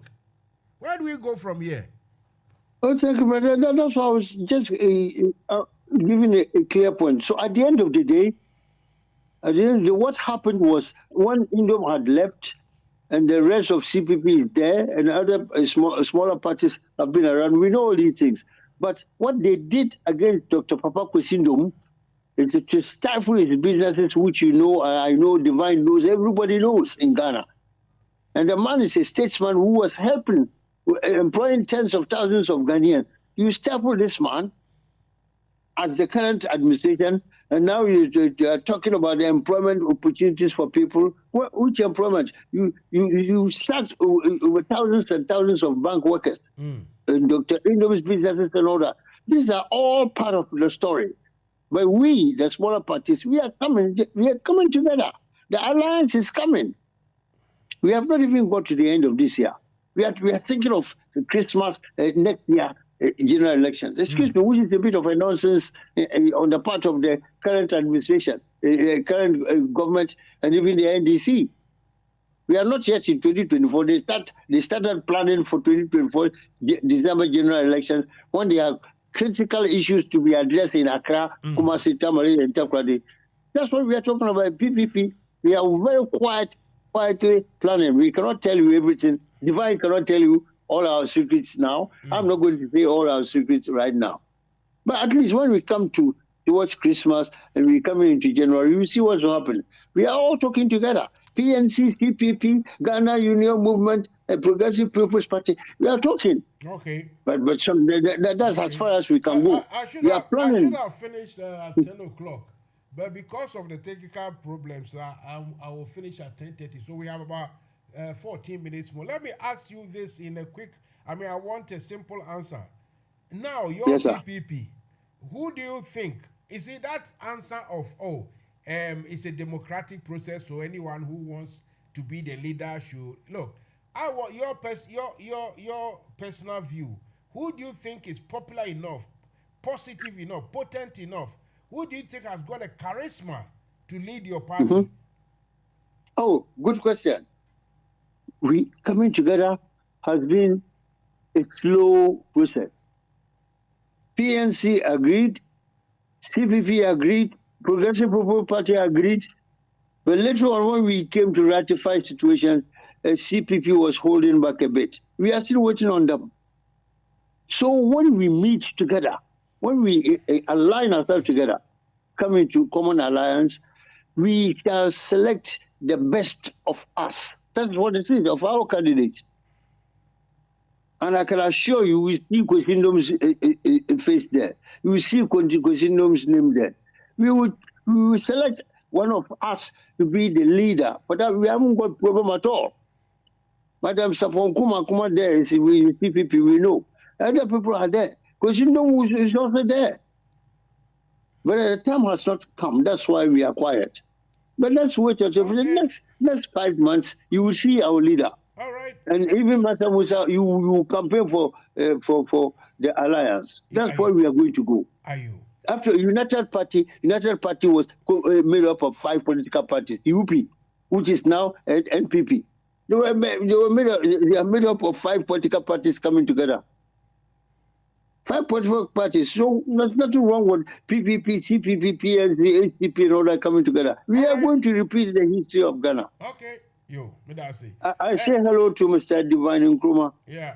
Divine, I need to ask you the same question, if I may. That your party, you keep saying that, when the time comes. That's all what you guys are saying.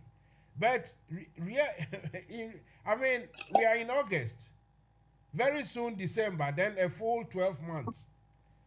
By now, you should have had a leader who is at least touring from Ghana everywhere, talking top, forcing herself or himself on every platform, giving out issues, saying that, look, this government is that, this government is that.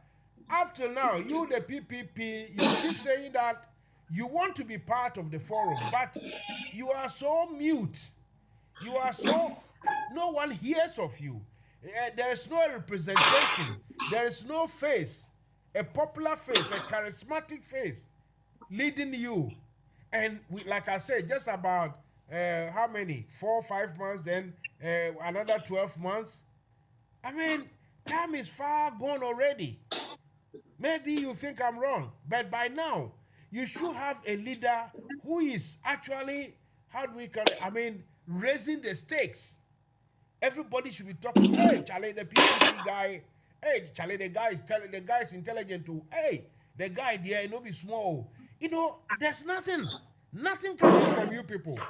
I still maintain, in my opinion, you guys are just a waste. I don't know. Honestly, I don't know what you want to hear again. You. Isn't Mr. Ketiosin's response sufficient enough? I think he has elaborated and spoken very well about what we plan to do. So I don't know. It's like he said, we can't put all our strategies out there. The fact that a certain political party or one political party is all over the place and making noise, shouting all over, and the rest doesn't mean that they are in the lead already. PPP started a new project called the Termite Approach. I don't know if you've heard about it.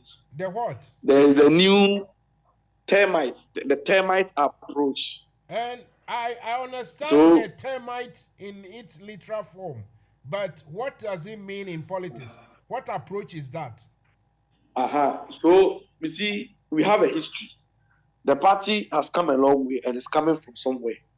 And based on our history and then our electoral results, we have resolved as a political party that going forward, we are going to reduce the jamboree kind of campaign, the shouting, and all the creating that kind of the huge campaign out there.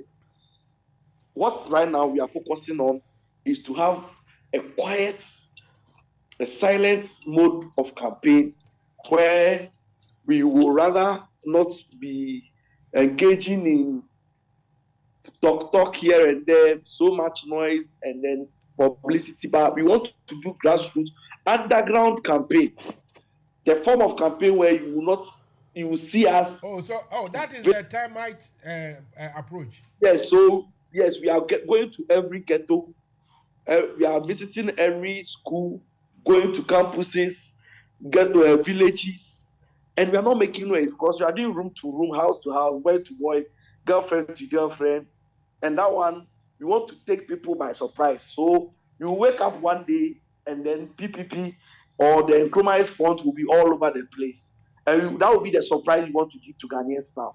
Because when you go to every household in Ghana today, everybody will tell you that they are supporting the PPP in silence, and when it comes to the 2024 election, they are going to surprise Ghanaians. Everybody is quiet. Are you sure people are not lying to you?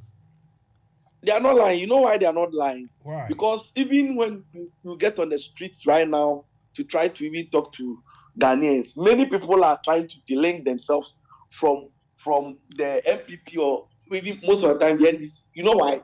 Because they feel ashamed to be associated with this political party. They don't want to be seen to be associated. When we ask people, which party did you vote for? They don't want to come out. They'll tell you, I didn't vote for this party. So you ask yourself, which people voted for the MPP? Which people voted for the NDC? So now everybody is shy. But we know that will translate into vote in 2024. And we are going to get those shy votes. I see. Thanks for your response. Mr. Joe. Yeah, Mansa Musa. As it is, people quietly don't want the MPP, they don't want the NDC, and quietly they are in love with PPP. You guys are in trouble, aren't you? Mansa Musa, it's quite laughable a little bit. I mean, no disrespect to my big brother, but I think today, if you went into the market and assuming the political parties were goods to be bought at the market, and you said you wanted the most attractive good to buy today, it would have been the NDC. It's obvious. Today, the only political party that doctors, lawyers are all, are even begging to be pulling agents is the NDC. And the 2020 election results truly, reflect that position. And so for me, I feel that yes, we need to appreciate the role these other minor political parties play, because their position also enhances our democracy. And so it is important they exist. But I feel that at this point in time, and like I said earlier on, the reason behind even the formation of the PPP in itself is not one thing I would bet my last coin on. Because Dr. Papa Kwesindu, me, I have said I like him as a person. I tried to win one of his awards in Augustine. I couldn't win it. He's a nice man, a fine gentleman, very good when it comes to St. Augustine's College. His contribution is enormous. But for me to trust him as someone like Ghanaians trusted Nana Akufo-Addo, I can't, in the sense that I don't think he truly reflects the ideals of the Nkrumahism. Okay. I don't think All he right. truly. Listen, my time because is up. if So he did, I need to ask the rounds again. I'll go to Mr. Kitiosin. Kitiosin. Yes, sir, I'm here. If you are to, I mean, if I'm to ask you, if you are not with the PPP, obviously let's rule CPP aside. If you are not with the CPP, or you don't vote for CPP or PPP, which party will you align yourself to? It's a tricky question. Naturally, I would even prefer NDC to NPP. Okay, thank you. To be brutally honest. Divine, Mr. Nkrumah. Hello, Divine. I can hear you. So the same question comes to you, that if you take your PPP cap and put it aside, and you are to at least vouch for any of the parties, apart from all the other parties, the two main parties, who can you at least vouch for? Oh, but this is an unfair question. How do I take off my hat, my PPP hat? That's the reason why you are. It's impossible in politics for you not to have the chance to vote for your own party. It's not impossible. This is not absolutely. I won't even contemplate that. Right. And for now, I'm a PPP member, and that's what engages my mind and attention for now. I see. So if it comes that the runoff or second round comes and PPP is not there on the ballot, who are you going to back in that runoff? Well, from that runoff, I know that it will be PPP and another political party. So when we get there, we will look at how other people will come and join us to win the power. Okay. Some will say you are not being factual at all, but it's your opinion. Right. In seconds, Joe, if the NDC were to disappear, which political party would you vouch for? Obviously, the CPP. I mean, I'm an compromise. I mean, my joining the NDC is as a result of me seeing that the NDC is more aligned to the commerce ideals and all that. And if you look at our track record, Mahama and all the rest are from CPP. So obviously, the CPP, yeah. I think you are very clear enough. And thank you all. Listen, gentlemen, like I said, thank you. I should have finished about 30 minutes ago because of technical issues.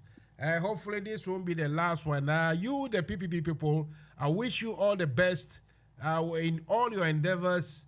And whenever, keep me in post whenever there is new developments If there's something you need to come and talk or propagate or inform, you can come to Mansa Musa and we'll discuss it and talk about it together. The three of you, thank you and have a good evening. Thank you. Thank you, Divine. Right, thank you, Divine. Thank you. And thank you, Joe. Bye-bye, we speak.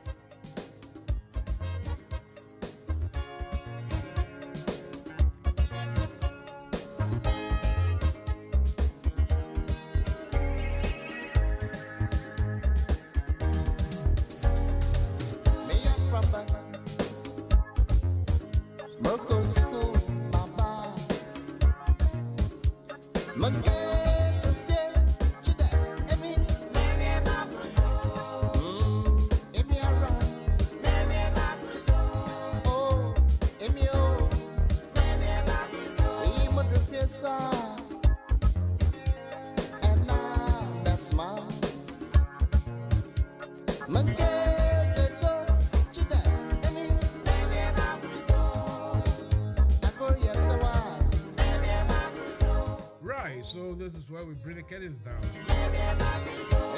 been a marvelous evening. Mansa Musa, tomorrow, God willing, we will be here once again. Let me announce that if anytime you want your things moved, if you want a remover person, this young fellow, he's my own nephew. He's got his new van. And his colleagues, his mates, will come and move your things for you.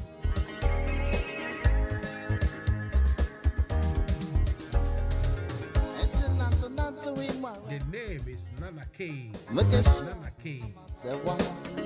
And the number is 07534 7155 36. So call Nana K on 07534 7155 36. All your removal needs. This program has been sponsored by Top Connect for all your remittances. Have a nice evening. Cheers. Good night.